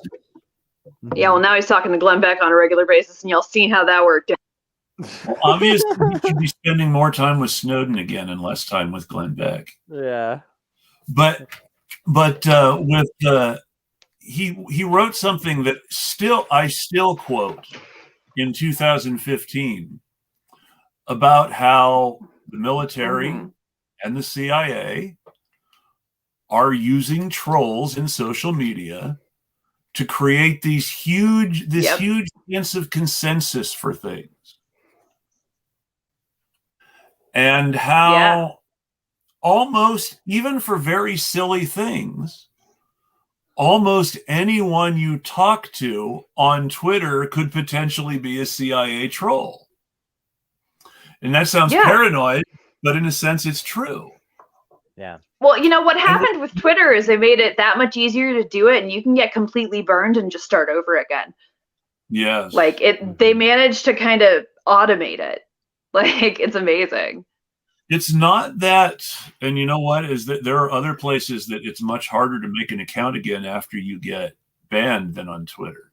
Yeah. Have you ever tried to make an account on Reddit after getting banned? No. They're better at catching they're much better at catching you trying to get back in than Twitter is. Well, they do IP banning, right?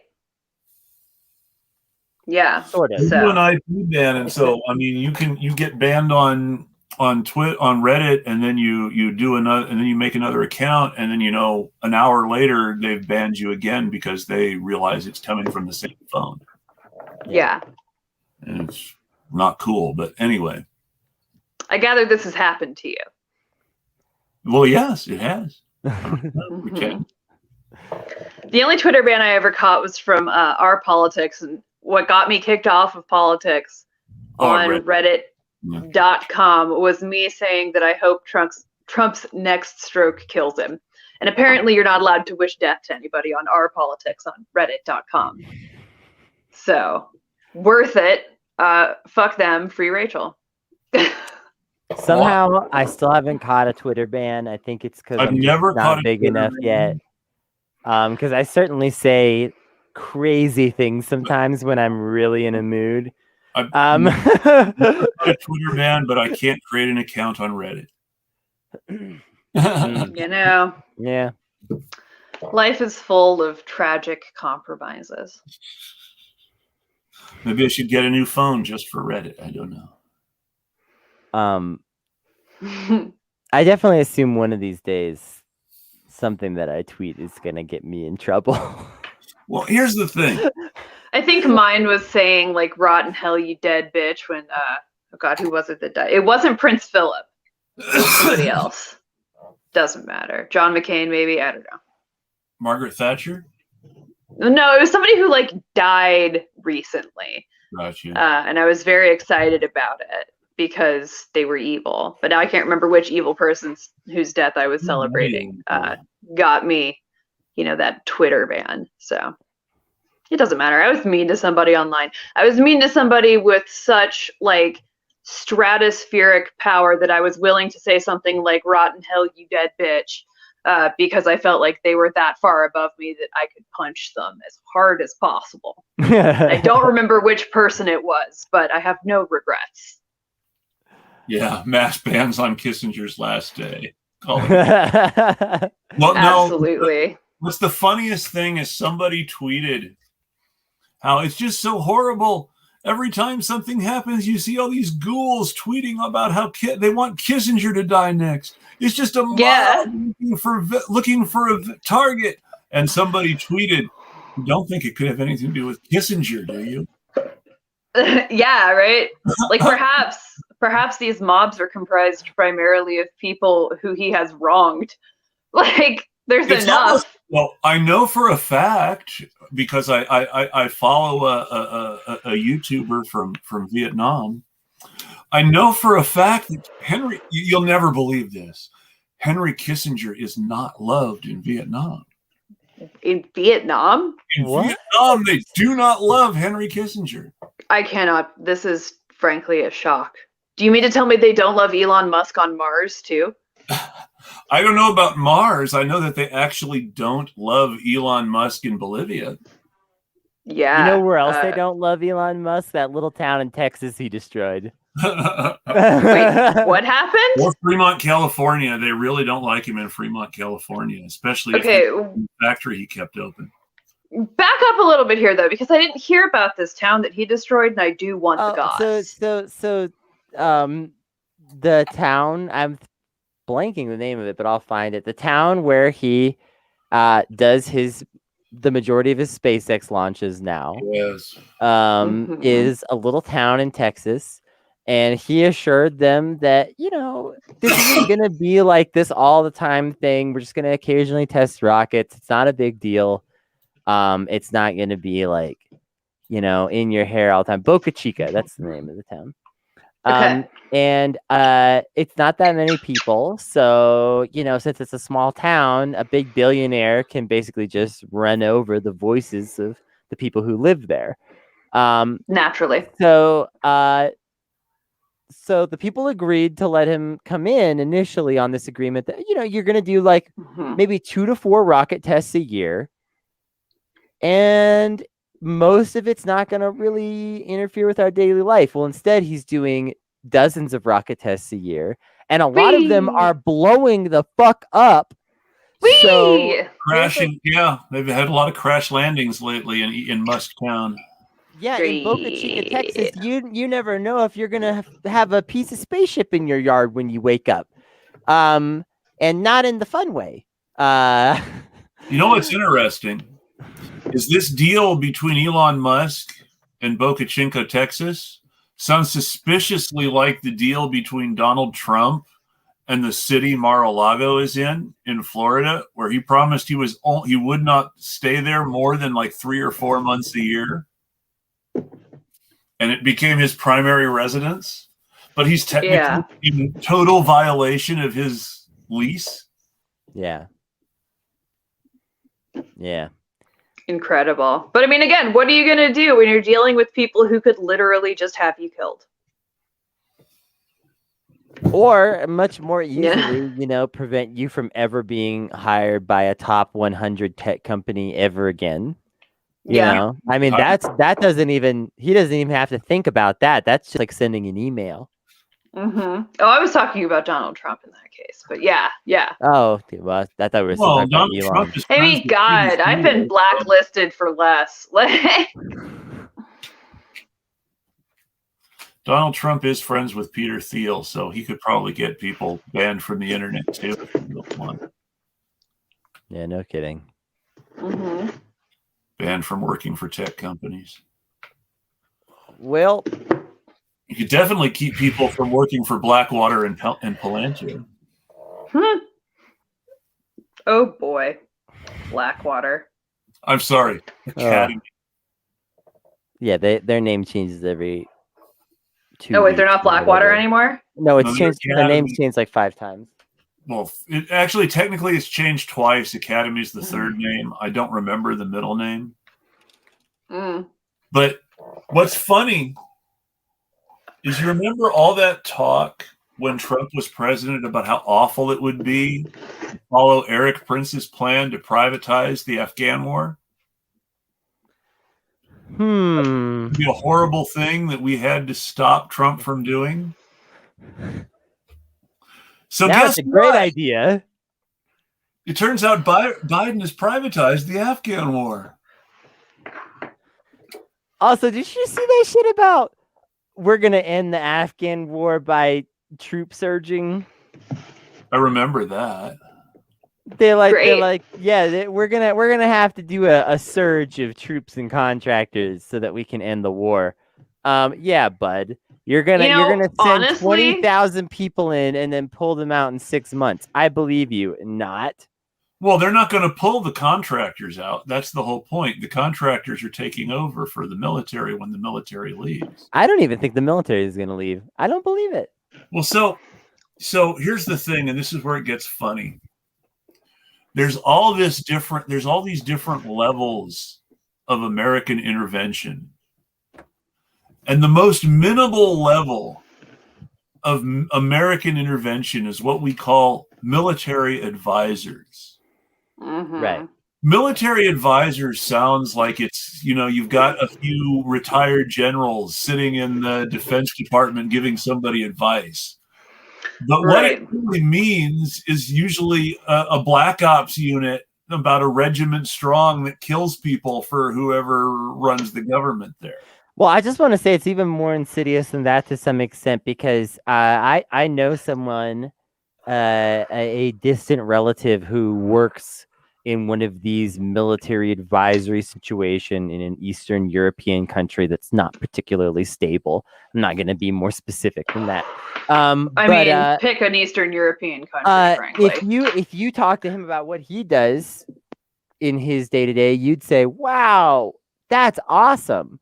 Because literally his job is to go around helping people look for and disarm explosives left over from previous conflicts. Oh, yeah. That's amazing, important work. So, a lot of times when they're doing these military advisory things, they really promote programs like that to the surface and make sure you hear about those, like the one that this distant relative of mine does, because that provides a good cover for, well, why do we actually have so many bases and so many people and so much hardware there? It seems excessive. It seems like there might be another reason to have that much of a presence there that isn't as benign as it seems.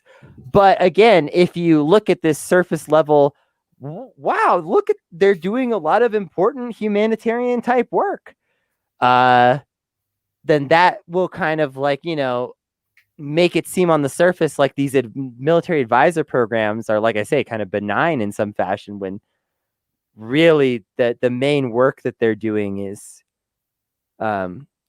it's basically like global mafia shit. Yeah. It's the same thing as if, you have a mafia in your town and they put a strong guy, on the corner of your block where you have your business. And he's there almost every day just as a reminder that, you know, at the end of the month, protection money's due. Well, so the worst kept secret in movies is that Captain America, Winter Soldier, is just 3 days of the Condor with superheroes. And the fundamental conspiracy in 3 days of the Condor was that we were killing everybody we didn't like in South America, which really happened. Operation Condor really happened during the Cold War, where we literally were killing everybody we didn't like in South America or farming it out to the dictators there. Yep. And there's lots of people. And this was all in the name of supposedly fighting communism. But really, we were killing all the people who were a threat to our interests in these countries, or rather our corporate interests in these countries. I mean, what could be a bigger threat to corporate interests than a thriving socialist or communist nation? Yeah. But even then, the specter of communism was used to attack non-communist nations that simply didn't align with American interests, because there were capitalist companies that were trying to basically build an independent South America in particular, and say, look, you know, we could have oil conglomerates and banking conglomerates and things like that that are as big as anything in the United States, period, if we pull this off. Yeah. And the United States was going after some of those guys and saying, oh, we're down there fighting communism. Like, well, they weren't even, they're just talking out both sides of their mouth completely. Yeah, and we don't even restrict it just to other countries, right? Like, I'm thinking of the bombing of Black Wall Street. Like, our, you know, evil corporate overlords will kill whoever. It doesn't really matter. Like, they'll just do it. So that is the nature of this kind of power. That is the nature of this state. It repeats itself. In Wyoming, before the turn of the 20th century, in the 1890s, you have the Johnson County War. Now, the Johnson County War is the big cattle ranchers of Wyoming, the biggest of the bourgeois, essentially driving the petty bourgeois out of the state. It wasn't a state yet, it was a territory, but essentially driving the petty bourgeois out of Wyoming entirely. So all these small family farmers and family ranchers were run out or killed. And that's why Wyoming has the smallest population, but the fewest percentage of poor people in the country, because they ran all the petty bourgeois, all the little guys out of the state, so that the only people left were the rich folks and the folks who worked for them. Time-honored tradition. They've been doing it forever. They did it with feudalism. They accused people of being cattle rustlers. They hung a widow who ran a small private brothel in the back on the plains of Wyoming, so that cowboys didn't have to be lonely and she could make some extra money. They hung her as a cattle rustler because she owned property that they wanted to graze cattle on. Yeah. Well, I mean, as recently as last year, Canada was doing this to the Wet'suwet'en Nation. Yeah. You know, where this was an independent, sovereign nation. It wasn't even like contiguous land with Canada. And they just decided, screw you, you're Canada now, because it would be convenient for us to run this pipeline through your country. You know, and that is the nature of these systems. They exist for this purpose. They exist specifically to make it easier for a small aggregate of disproportionately powerful people to be in charge of way more than they actually know how to manage. And frankly, I don't think anybody should ever be in charge of anything bigger than the project they're currently working on. That's just me, though. I'm an anarchist. Y'all know this about me. Well, I can't argue with that either. I mean, the feeling that I get is that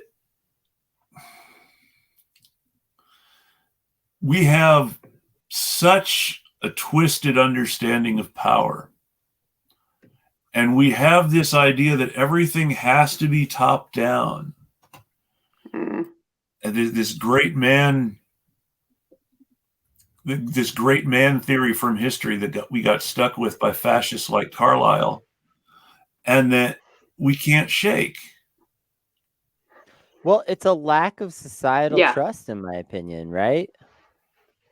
Like, yes, absolutely. To a large extent, and I'm sure there's dozens of other factors we could dive into that are just as relevant to some extent, but I think there's a lack of societal trust that capitalism has enforced. Capitalism is like, basically, it was the great purifier in terms of you can't question where money comes from. This is the thing actually that we were talking about on the audio show of Not Safe for Wonks earlier today. You can't question the purity of money. Money is completely pure. If you've got money in your hand and you're offering it to someone, that is an undeniable thing. Sure, you could come up with a corner case where someone refuses your money, but realistically, the money replaces trust. Yes. You don't have to trust someone if they put $10 in your hand. You trust the money. The purity of that money is absolute. This is something David Graeber talks about heavily in Debt, is that money takes the place of all the social networks that make primitive communism possible. Yes. Yeah. And gift economies in the early mercantile periods before feudalism really takes hold also, which revolved, largely around who has surplus right now. Everybody's producing things and they're all producing them at different times. And they're also all producing different things. And so conveniently, if you overproduce wool, and that's your thing, and you produce that wool, let's say once or twice a year, which is how it usually works for that sort of thing, sometimes even less. So suddenly, out of the blue, you have an abundance after having nothing. Well, you give a bunch of that wool away. You can't deal with all this wool. It's too much. And then everybody else gets some and they all use it. Oh, and then your neighbor, well, he grows tomatoes, and, it was like that sort of simple gift economy stuff. You only use the money. This is to quote our guest, John, from the podcast earlier. You only use the money if you didn't trust them. You only brought if you trusted someone, you just be like, here's the eggs. I know you're good for something. But if you didn't trust them, or even if you're not good for something, I know you're just a good person in this community that I value even more deeply, because it wasn't even always about a sort of a ledger and who owes me right now. It was just like it was I it was have more this, like you need this. And less of the individual, I know you're good for something, and more of I know the community is good for it. I know the community will pay back this. Well, and the truth is we can start doing stuff like that now. We don't actually have to wait for the entire, system of capitalism to give up and stop because the government told it to go away and stop doing things. Like, we can start organizing these efforts now. And in fact, I think that is going to be a faster route to the kind of systemic change we want, because tying back to, like we were saying earlier, it's about changing the culture. And people remember who shows up for them. Yes. Not even in the quid pro quo sense, just because this person showed up for me and now I feel warmth towards them. I feel community with them. And that comes from exactly that kind of dynamic you were describing, Kennedy, where people show up for each other and take care of each other, not because they're friends, not because the person's good for it, not because the person is useful, but because they're a person, because they are in the community and therefore they are your person. We are all responsible for each other all of the time. And the greatest evil of money, I think, is, alienating that process from itself, and turning it into this awful simulacrum of value and time and worth. And I want to talk about one more thing that relates to all that, which is just giving freely without guilt. which is something that's important. Because what that really means is not just giving away all of your possessions necessarily, but giving things away in such a way that when you do it, you never feel a sense of guilt or obligation as like a major component of it, because that is like a big part of what's dragging us down, is this constant, people have been talking about like the cop in your own head. Well, we also, under capitalism, we all have a little banker in our head, and he's keeping ledgers. I'm going to call him a he, by the way, because he's keeping ledgers, and he's remembering, oh, such and such never paid me back that $20. And he wants you to remember that such and such never paid you back that $20. Right. Or whatever. And like, I think a lot of times there's this guilty feeling towards building something that can only really help your own community. But you shouldn't feel that way as long as you're willing to freely give what you can to the larger world, even if that's just the information of how you did it, what works for you. Yeah. Well, and to tie it back into one more thing, right? Those constructive things still work even when people who don't have good judgment try to do them. You don't have to be good at deciding who is or is not an enemy to build, a garden. That's true. And, that entirely circumvents this problem of like people using these bureaucratic mechanisms to bully each other, right? Like we can just do the thing, actually. And this is the core of really all anarchist philosophies. Yeah. Actually, they're not stopping you. Like this constraint is in your head, and it is the collective agreement of every single individual that these rules are okay, and we can actually withdraw from that contract at any time. That is the fundamental, inalienable, human ipsity, and just will to say no. That is the truest power we have, really, is the refusal to help somebody. Yeah. The war against oblivion, as the Zapatistas call it. Beautiful way of phrasing it. Yeah, and that's and it's like you said, people remember who's there for them when it comes to that mutual aid. I didn't even say mutual aid. No, you didn't. That's true. I've been getting sneaky because people shut down when they hear it. Well, Herbert Hoover gave mutual aid a bad reputation in the 1930s. I mean, pick a leftist philosophy or term or keyword or jargon that hasn't at some point been appropriated by and disempowered by the right. Like, that's tired. So that's the worst thing. Is prior to the Great Depression,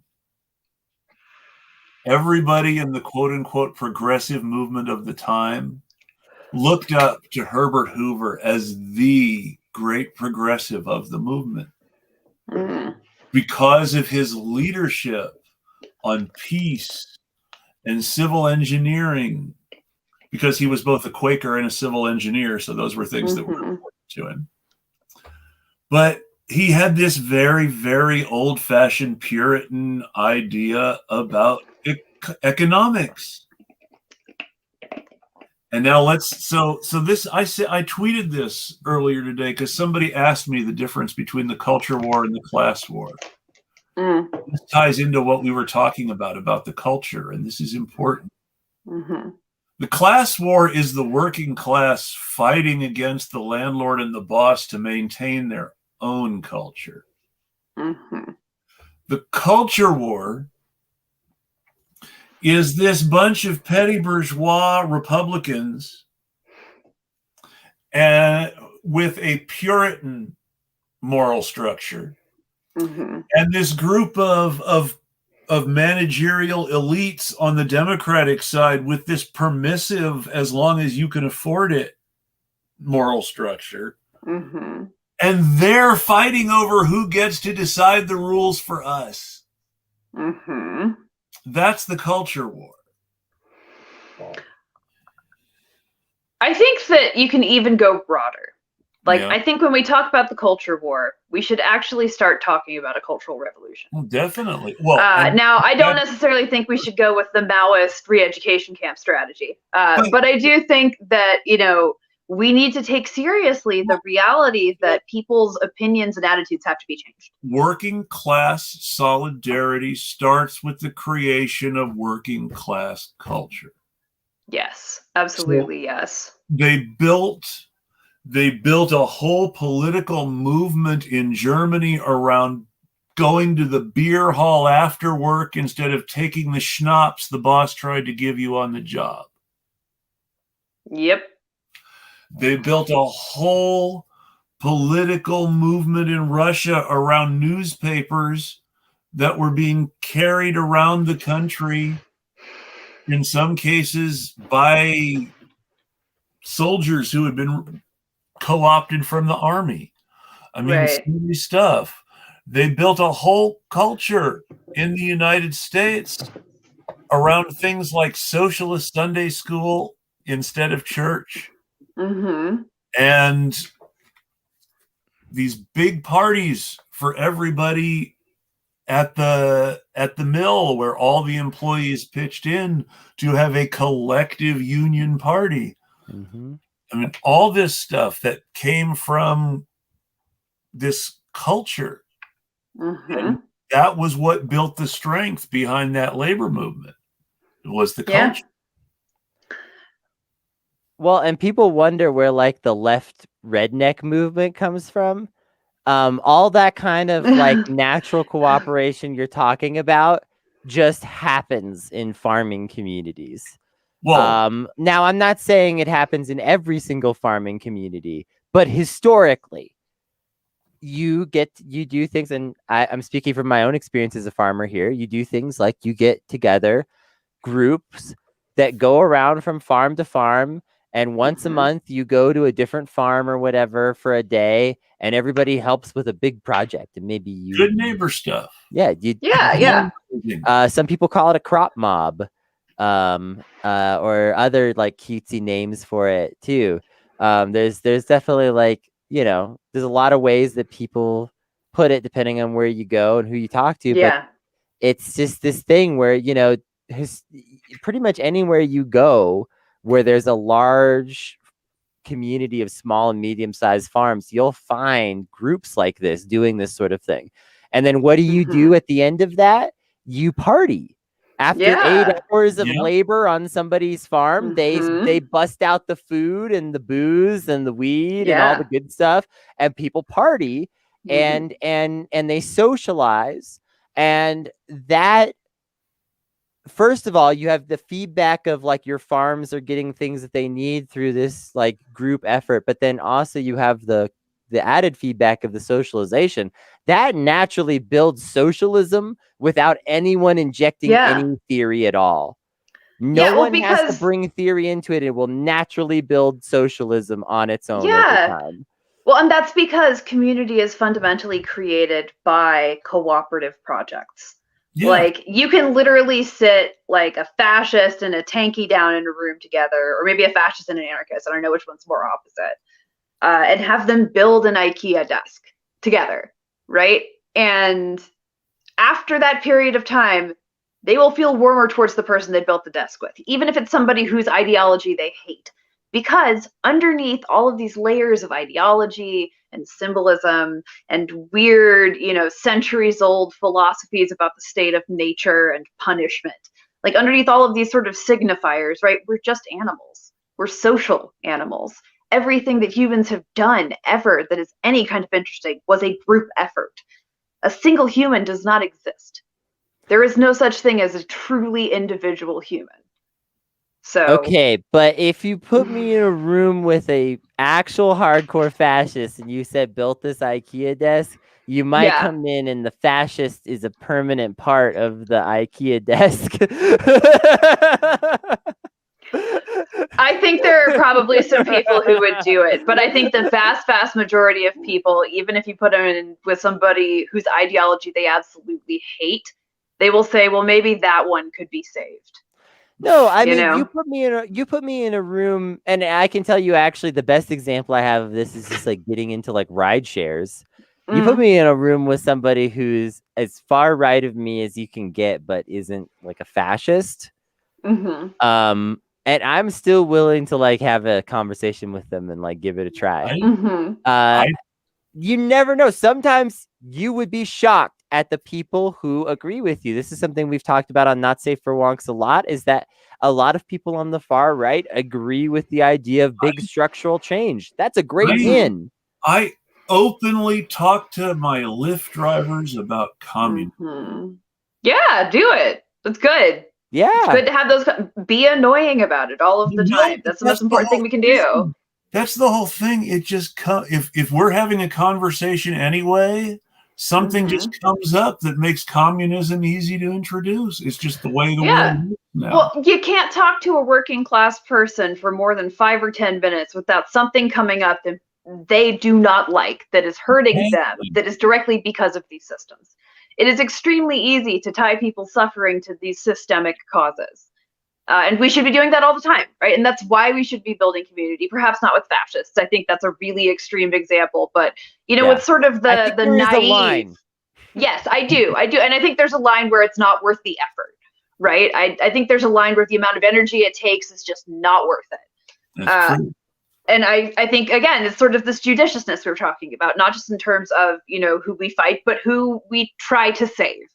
Yes. But I think there are a lot of people who superficially identify with right-wing aspects, whether that is like being homophobic or transphobic, or people who are in a sort of different religious quality, sort of obliquely racist and white supremacist, right? Like in that sort of naive, unexamined way.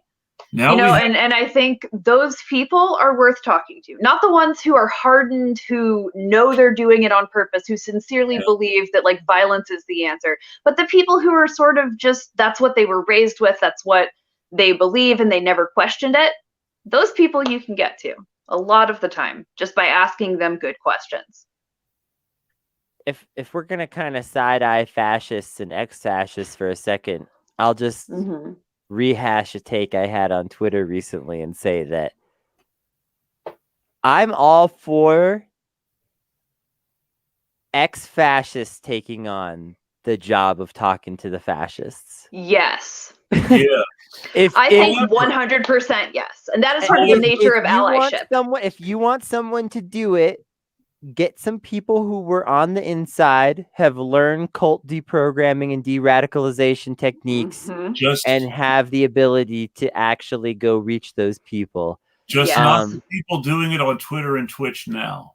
Well, but that's the thing. Those people aren't about de-radicalization. They're not. They're not. That's why I have this specific call out. If someone was out there in the left media space and they said, I'm an ex-fascist, and I'm here to do de-radicalization work. Yeah. And that's all I care about. Is right. Life after, Alan's mentioned life after hate. No one shits on life after hate. It's true. When's the last time someone was like, oh, fuck life after hate? They hang out with fascists. No. Everybody knows. I'm sure you can find some weirdo, but for the most part, everybody knows that life after hate is doing good work, and we recognize that, and everyone's in favor of it.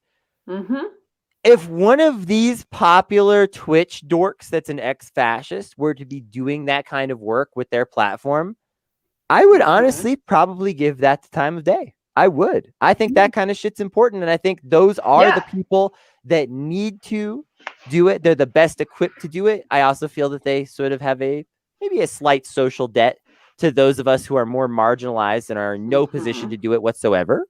Yeah. Go ahead. I'll interject after. I think that if someone were to come through with that kind of attitude, but none of those people have that attitude, instead what they're doing is they're soft platforming right-wingers all the time. So you expect me to trust your ex-fascist ass who's soft platforming right-wingers all the time? No. Y'all need to do the de-radicalization work. Everybody out there who's saying, there's somebody needs to talk to the fascists. Yes, it's these ex-fascists. That's what they should be doing. And I will say that if your outreach to fascists includes deliberately bullying people who identify as communist and black people, yep, then maybe you're not an ex-fascist. Yeah. Well, and I mean, I think that for all of these things, there are degrees, right? Like these are spectrums. And so what I would think is there are probably people, hypothetically, for somebody like Vosh, I don't know.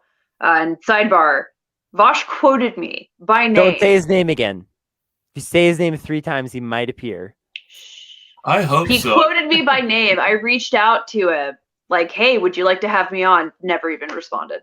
Nice. So, that's, the people that he will talk to, people he won't talk to.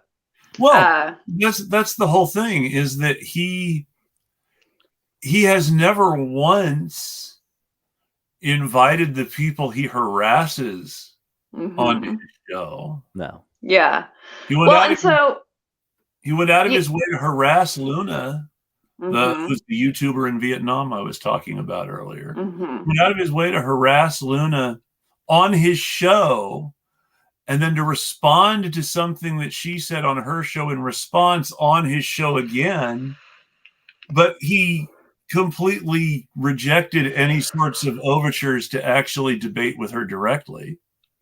Well, yeah, and I think that is sort of, it's 2 things to bring up, right? The first one is, it is that same kind of social jockeying that I was talking about earlier, right? Vosh is trying to increase his stock with a certain kind of, I'm going to call them Reddit, like, libertarian centrist.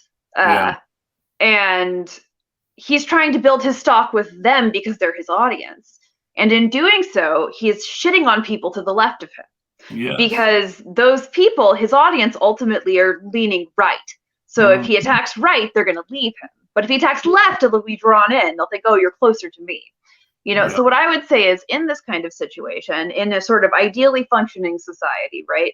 Well, I guess in an ideally functioning society, we wouldn't be here. But if we had a system that solved these problems better than it does now, somebody in some sort of intermediate stage who was to the left of Vosh, but, not far enough left that Vosh refuses to speak to them, would be responsible for deprogramming him, for saying, like, hey, man, we got to talk. Before it becomes this huge thing, before he's doing weird sex pest stuff on his server, before he's doing, like, weird trans chasing, like, the person in theory who should have been there to like, you need to cool down now, is Shu, who's always cheering him on. Yeah, and listen, I'm cuter than you, Shu. She just is. Well, of course you are. You won that poll. I did. I won the poll. Like 20%. By 20 some point. It was a clean win. A really clean win. Fair fight, clean win. And we now have actual numbers saying that people just want Vouch and Destiny to get their asses off Twitch. Which, I mean, ultimately, I think, it is entertaining, right? It's entertaining to watch people be pugilists. Yes. And it's entertaining to watch people debate and fight. And ultimately, because we have this hyper-individualized echo chamber style of, media distribution now, what people really want is they want an avatar to argue for the opinions they already have. Yes. I don't even care what they do with their time. I just want them to fuck off.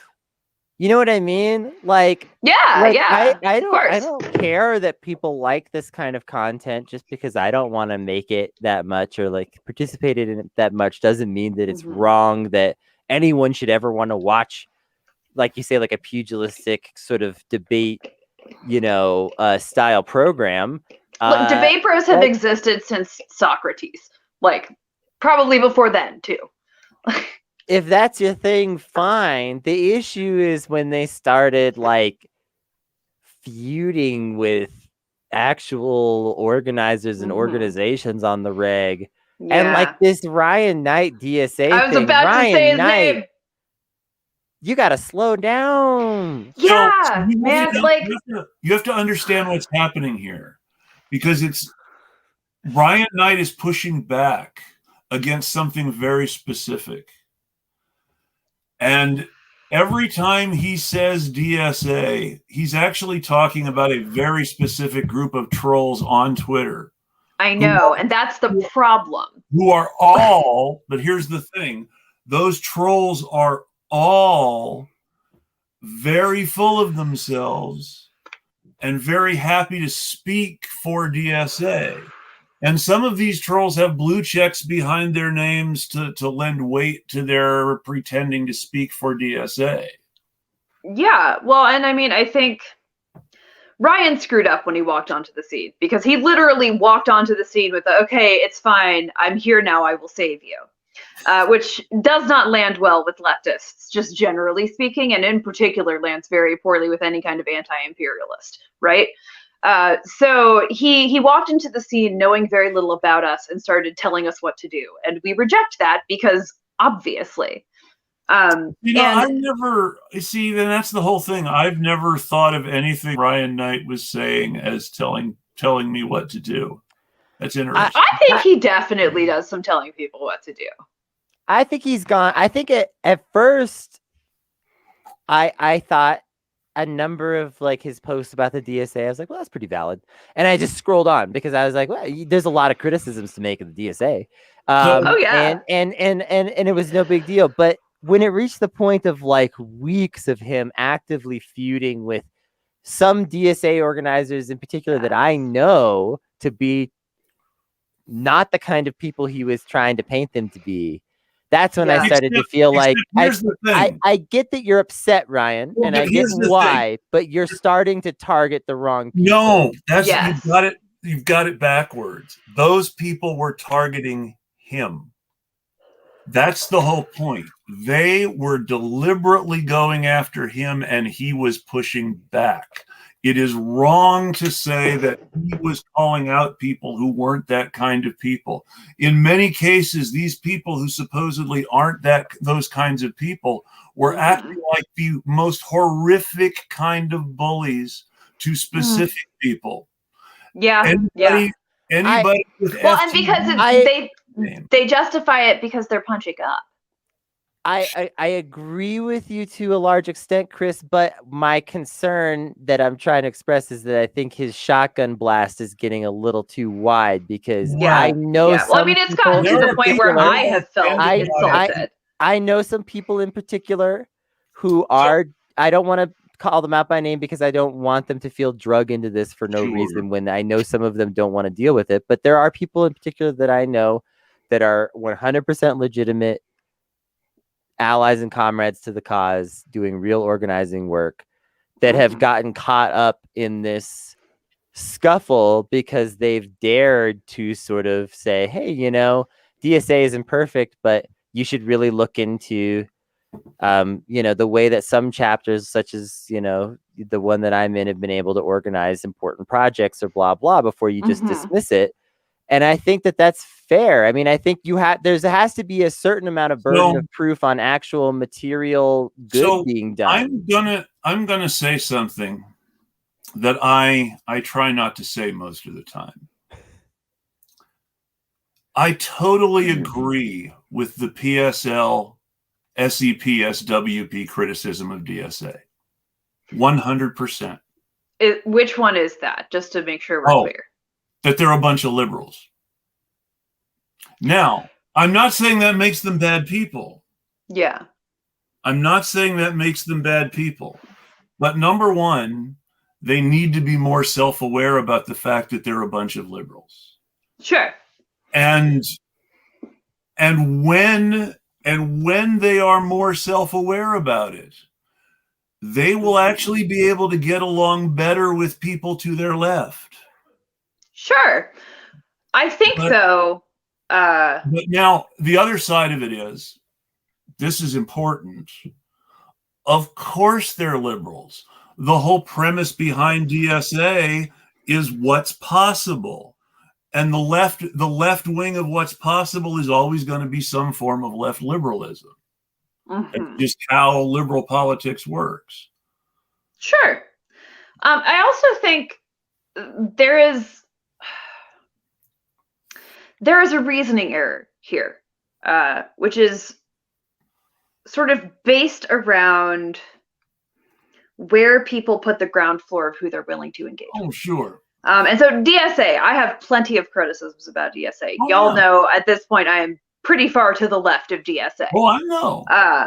However, it is an organization that I've still chosen to invest my time in because I see these people as baby leftists. And I don't see them as liberals, right? I see them as baby leftists. And I think that the difference in that attitude is very important because even though they are currently liberals, if you think of them as baby leftists, it becomes a nurturance relationship. Certainly. Right? Well, honestly, I think we need to be nurturing of liberals anyway.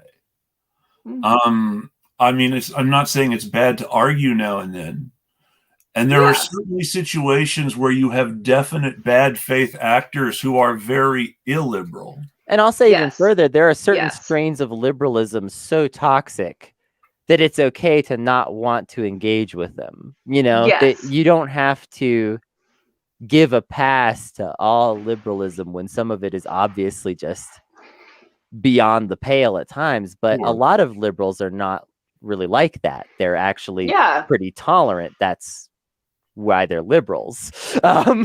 Yes. Well, and I think, DSA has been picking up a lot of steam because it's getting more and more visibility. And at the very least, it's got socialist in the name. So we at least have this growing group of people for whom socialist is not like a thought terminating, scare word.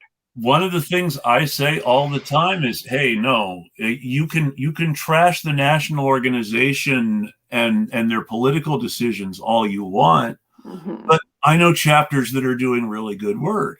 And trust me, Atlanta, or the guy Alan's guys in God, I love Alan. Yes, I love Alan, and so I bring that up, but at the same time, like I said, and this is exactly why I don't complain about it more. I criticize strategies rather than bashing DSA. Yeah. But I fundamentally agree with the criticism that Ryan is making, and I understand why he's making that criticism for the same reason why I understand Marie, who I know makes you upset sometimes too. But what it comes down to is, yes, they're baby leftists. They were liberals not too long ago, but they have embraced, they have gone straight to that more communist place. Sure. And I think that's valid. And they have rejected, because they're so recently left that liberalism, they have really reacted against that liberalism that they've left. Sure. But radicalism alone does not determine a good organizer. Oh, I know. Right. And I think that, and I mentioned this earlier in the episode, and exactly. And I mentioned this earlier in the episode, I'm bringing it up again. We got to start approaching this with an attitude of humility. And the big mistake that Ryan is making right now, the reason that Ryan is alienating people left and right, is because he is not approaching it with humility. He is not, I think, recognizing his own the trust building he needs to do in this community to be able to lead in it, and I think that ultimately is a different skill set even, right? It's not just about what you believe, it's about the skills you have built in communicating those beliefs effectively and persuasively.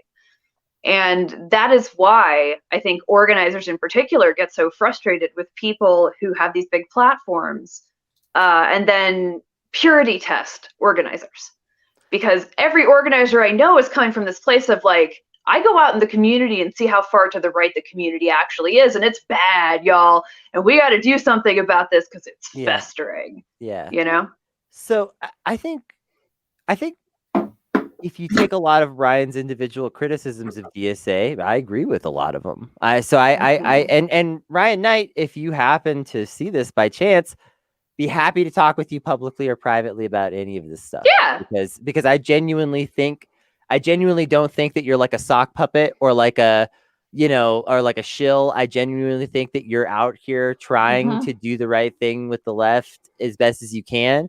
And that even if I have criticisms of some things that you say or do, I don't think, like I said, I don't think that you're like a bad faith actor. And I'd be willing to discuss it with you. But here's where I think he gets it wrong personally is that I think that, this kind of ties back to what I was saying earlier about there was this bubble of sort of feeling of left movement that we now realize, okay, the bubble was a little bit inflated. It wasn't, the actual amount of leftism that we were able to get done is a lot significantly smaller than what we thought was possible in the last few years, like in terms of what we thought we were going to be able to accomplish.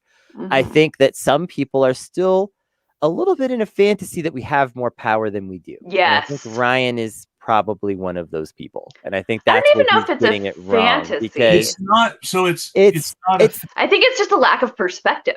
Well, no, yeah, it's not even a fantasy because it's a disconnect. And Yeah. And the reason I'm going to say disconnect is because it's not a lack of perspective. It is a difference of perspective. Yes, 100%. And the difference of perspective is this. If you're outside the Beltway bubble, you understand the power that a small number of progressives can have by not cooperating. Right. Yes. If you're inside the Beltway bubble and you're not looking in from outside and you're one of those progressives, it feels like you have to go along to get along, and you have to pick your fight, and you can't just you can't just buck the curve because you'll never get anything done. Well, and again, you're dealing with people who can literally have you killed. Yeah, well, I'll be honest. Let's be really honest right now. If you know what happened to JFK, who was not a huge leftist, or to Martin Luther King Jr., or to RFK, who were somewhat more serious leftists, Fred and Hampton, you're still getting involved in this in any way, Malcolm and X, you're not willing to get killed, don't get involved. I agree with you. Don't do that to scare people away. But I mean this from the bottom of my heart to people who feel the need to enter the halls of power. Yeah. If you're not there to kick up your heels for us, you're not actually getting anything done. Yeah. And ultimately, I agree with you. I agree we should be ready to die for this movement.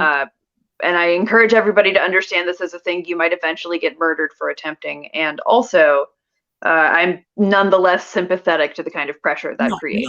And I think, in the case of like force the vote, there was a useful specific lever there, that could have potentially been pulled that doesn't necessarily represent an absolute sense of the sort of progressive / leftist power in America, but rather just more of like, something very specific, but could have represented a certain amount of power, certainly. But yeah, I think there is an overestimation of the amount of power that we have. Sure. And I think with that in mind, the lesson that I think certain media figures on the left, not just Ryan Knight, but certain bigger media figures on the left that in particular have come to leftism relatively recently in general, and also in particular don't have a significant organizing resume or anything like that to really like give them the sort of perspective. Now, listen, you don't have to be an organizer, but if you haven't done organizing and you haven't talked to enough organizers, you may not have the perspective necessary to understand what the state of American leftist organizing is really what I'm trying to get at. And with that in mind, it's still pretty rudimentary to some extent. The working class is not a sleeping giant. There is a lot of work that needs to be done. There is also a lot that has been done, and there's a great deal to celebrate and be happy about, in my opinion. I don't want to sound overly pessimistic because I'm actually very optimistic about the state of politics in America in many respects, but there's still a long ways to go. And so with that in mind, there's still just a lot of regular folks that need to be brought into somewhere, heard, have their problems understood by someone, and then be given the opportunity to explore a deeper leftism. Most people are not ready for radicalism in America. And now it's great if you want to suggest that radicals who are on Twitter, who are wondering which org to join, maybe favor PSL. If that's your suggestion, great. I think I agree with that. If you're already pretty radicalized, maybe don't join the DSA necessarily. Depends on your local chapter a little bit, but maybe don't. But that's not necessarily what it's all about. So, and I'm going to say something else. Not everybody is going to be cut out to join an organization. And not everybody is going to be cut out to organize. But that doesn't make their opinions less valid or their insights less important if they're actually making a valid criticism. Yeah, I think that's true. And but I think that it can be very ineffective. There has been, well, effective or not, if it's ineffective because the attitude among some organizers is, well, if you haven't ever organized anything, don't talk to me. I think it's less that. The thing that I see is... there are definitely organizers that stuck up. I'm totally that's true. That's true. But I usually, though, usually I think it's more of a frustration that's being expressed because they don't realize how hard the thing they're asking for actually is. But that's the thing. And this frustrates me no end. Because I know how hard all this stuff is. No, I'm not out there doing food drives. No, I'm not out there picketing. But I put people together to try to make things happen, which sounds silly. But at least one, I know that awkward and Jesse Jet song for 10 Demands never would have been written if I hadn't have introduced them. Yeah. And I don't mean to toot my own horn there, but I try to make the right people meet the right people so that things happen. Sure. I mean, that is sort of the essence of organizing. Yeah. Right. And that is the essence, is to try and get the right people in the room together so that they'll do cool stuff with each other. And the thing is that there are people who may not ever be organizers, but might be incredibly important cheerleaders or critics. Yeah. Or both. Well, and listen, we need propagandists. Well, we do. We need people to make the left look cool. When you have people who, and I'm just going to say this because I'm not an elitist, and I don't think Ryan should just step in and lead. But Ryan knows digital communications. Ryan knows how to message effectively on Twitter. Ryan knows how to run a podcast. And Ryan has the ability to give people quite a platform from his podcast. And when somebody like that comes in and has advice and opinions and is clearly putting their assets at your disposal, pissing on them is stupid. And I agree. Who have gone out of their way to piss on him. Yes. I totally agree.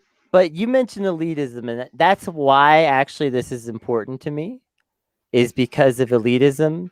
If we're going to be good leftists, it doesn't, not everybody has to be an organizer to be a good leftist, but to be a good leftist, like we're saying, to be a good socialist, you have to be social to some extent. You have to listen to people and hear people out and work with people to So, gain their perspective. I'm going to be really harsh to some people who I'm sure are your friends.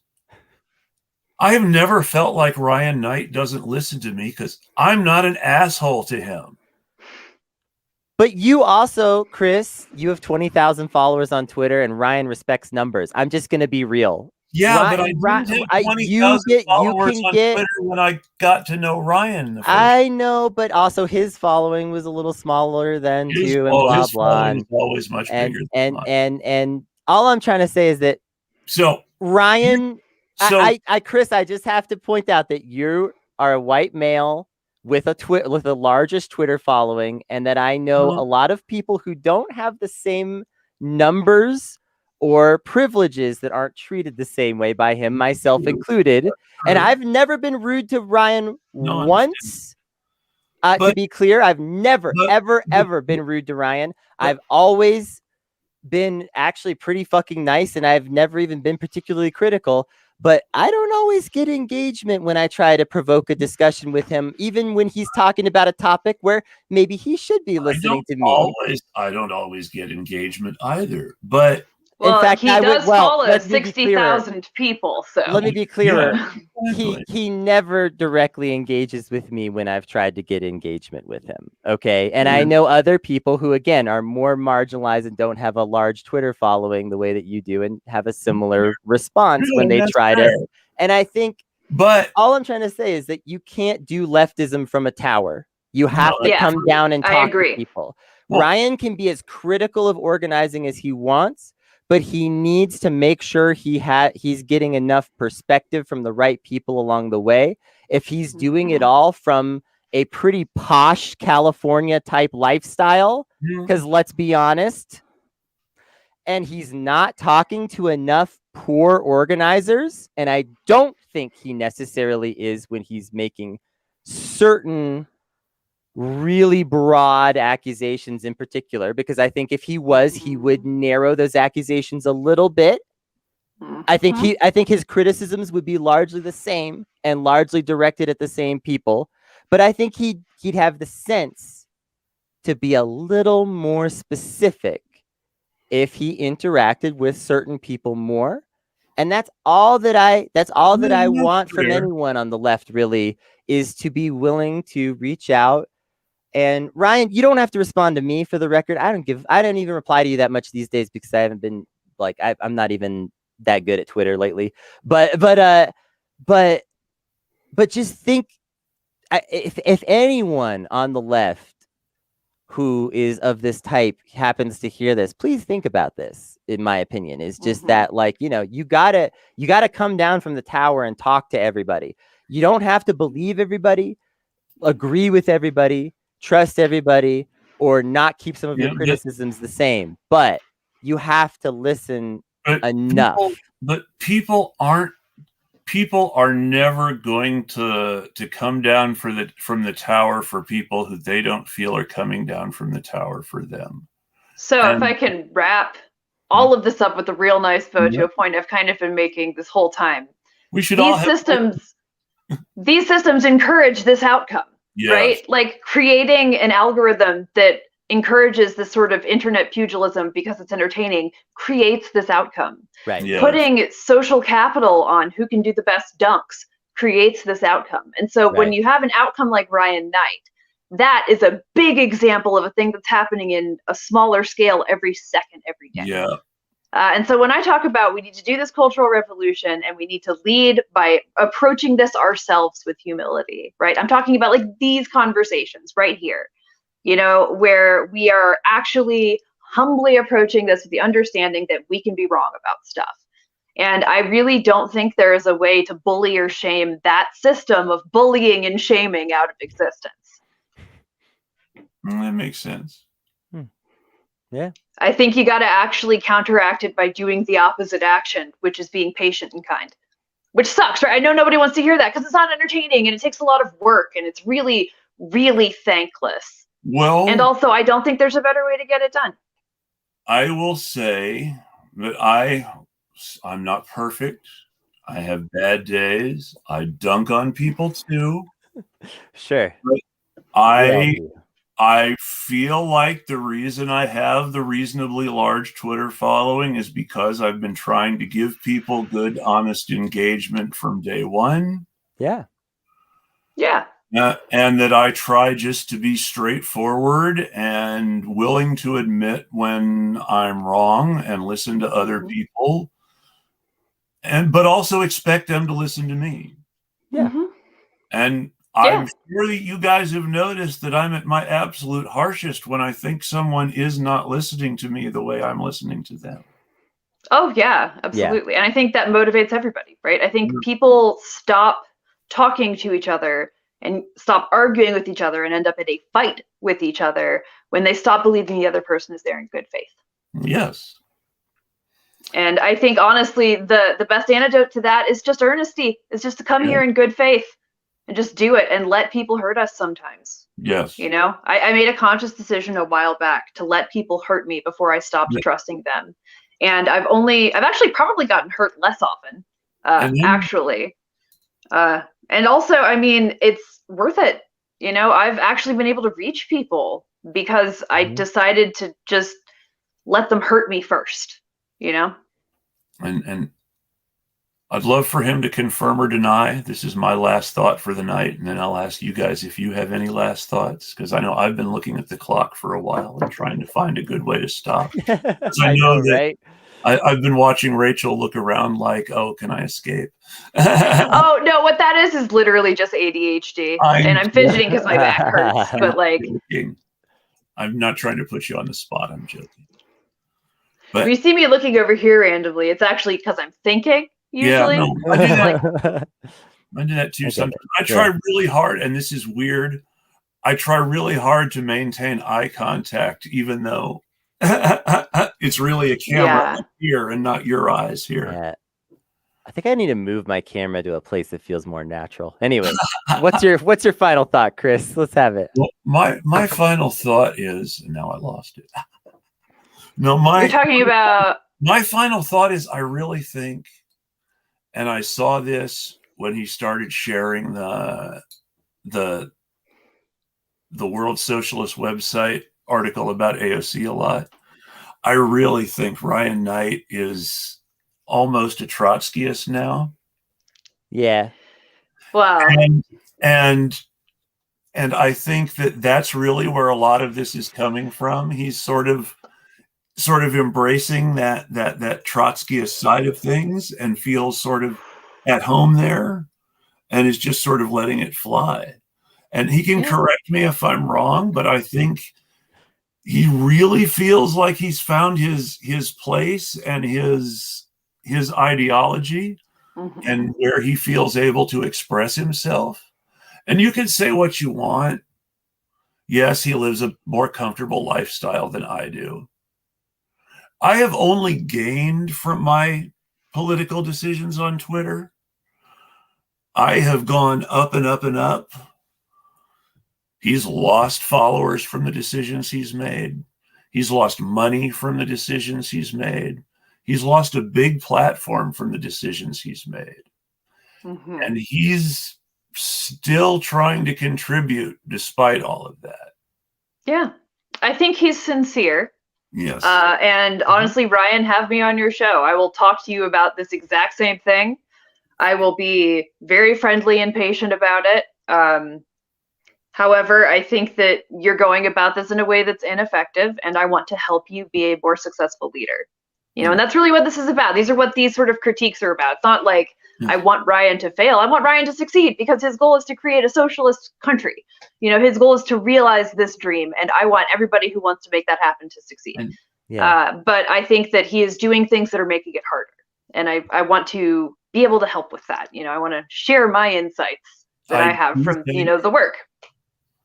I do think that for that to happen, though, there are a whole bunch of other people who would have to stop first. Well, like, I'm not those people, though, right? Well, okay. Let me give my final thought, because I think it addresses both sides of this. Perfect.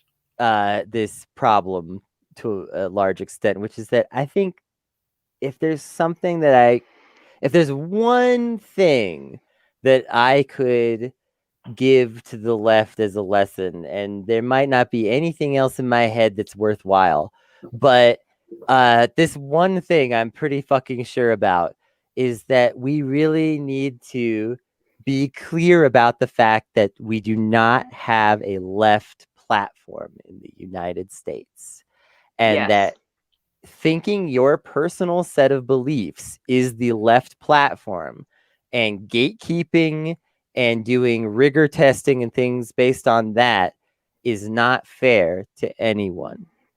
Yeah. On that note, doesn't matter if you're the people criticizing Ryan and you're taking it too far and you're some of those folks, and those people are real. There are organizers that are extremely toxic out there in this world. If you're some of those folks, you need to stop it. If you're Ryan Knight, you maybe need to rein it in a little too, because we all need to keep this in mind. There is no left platform in the United States. We are hopefully working to build one that we agree on. And one day in my lifetime, I hope that we have such a thing. Maybe also we won't, and it'll be more regional than that. I don't know. Maybe it'll take some other exact form. But the point is that at some point, hopefully we will have that sort of thing. But right now we don't agree on what the left is. We don't know where it's going. We don't know who the thought leaders are. We don't know which ideas are the most important, the most trustworthy, or the most valuable. We don't have that kind of unity that they had before the October Revolution about how things were going to be.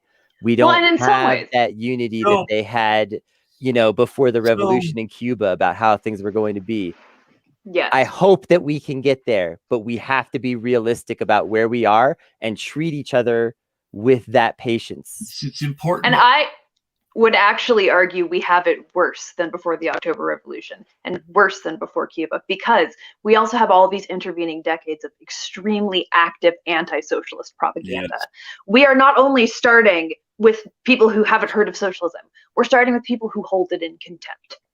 Correct. So we have to be realistic about where the people we're trying to persuade are coming from. And the first thing we have to teach them is that we're not scary, because that's what they think we are right now. And if we're mean, that just reinforces the idea that we're scary. We have to be friendly and silly, and we have to be welcoming, and we have to be fun, because we need these people to like us before they'll do anything for us. Yeah. And that includes listen to us. This is a great show. Rachel, you seem really interesting. I'm glad I met you. I'm glad that you finally know who I am. I've been so into you for so long. This is the longest show that I've had with anyone, even including some of the shows with Niall. Amazing. We're 4 minutes short of 3 hours. On that note, I want to thank everybody who stuck it out with us. We love you guys. And we promise that we will do this again after Rachel and Kennedy have had time to recover. Every single one of us is getting that creaky voice from having talked for 3 hours. I know, right? And I remember I work on the phone during my day job. Oh, man. Oh. Yeah. But so that's why it's going right now. But we enjoyed it, guys. We will do it again.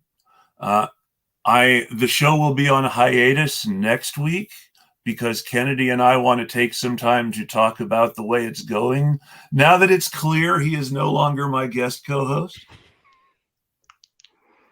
Because now that it is clear that Kennedy and I are doing something together, it's clear that we have to make sure that we have an equal say in what's going on, or at least that I'm listening and not doing everything on my own. Yeah. Also, communication good. Also, some of our best shows have been 4 people. I sort of have an idea of maybe each of us inviting a guest for a little while and seeing how that goes. Yeah. But anyway, so yeah, we're going to be on hiatus next week, so Kennedy and I can talk about the future of the show, book some guests, etc. And we will return the week after. I will still be doing solo shows on Saturdays occasionally with people who are not available during the week. But right now, the Monday show is going to be my main thing. And I want to make sure we're doing it right. Yeah. So I want to thank you for bearing with us for 1 week, and I'll see you in 2 weeks. Bye, y'all.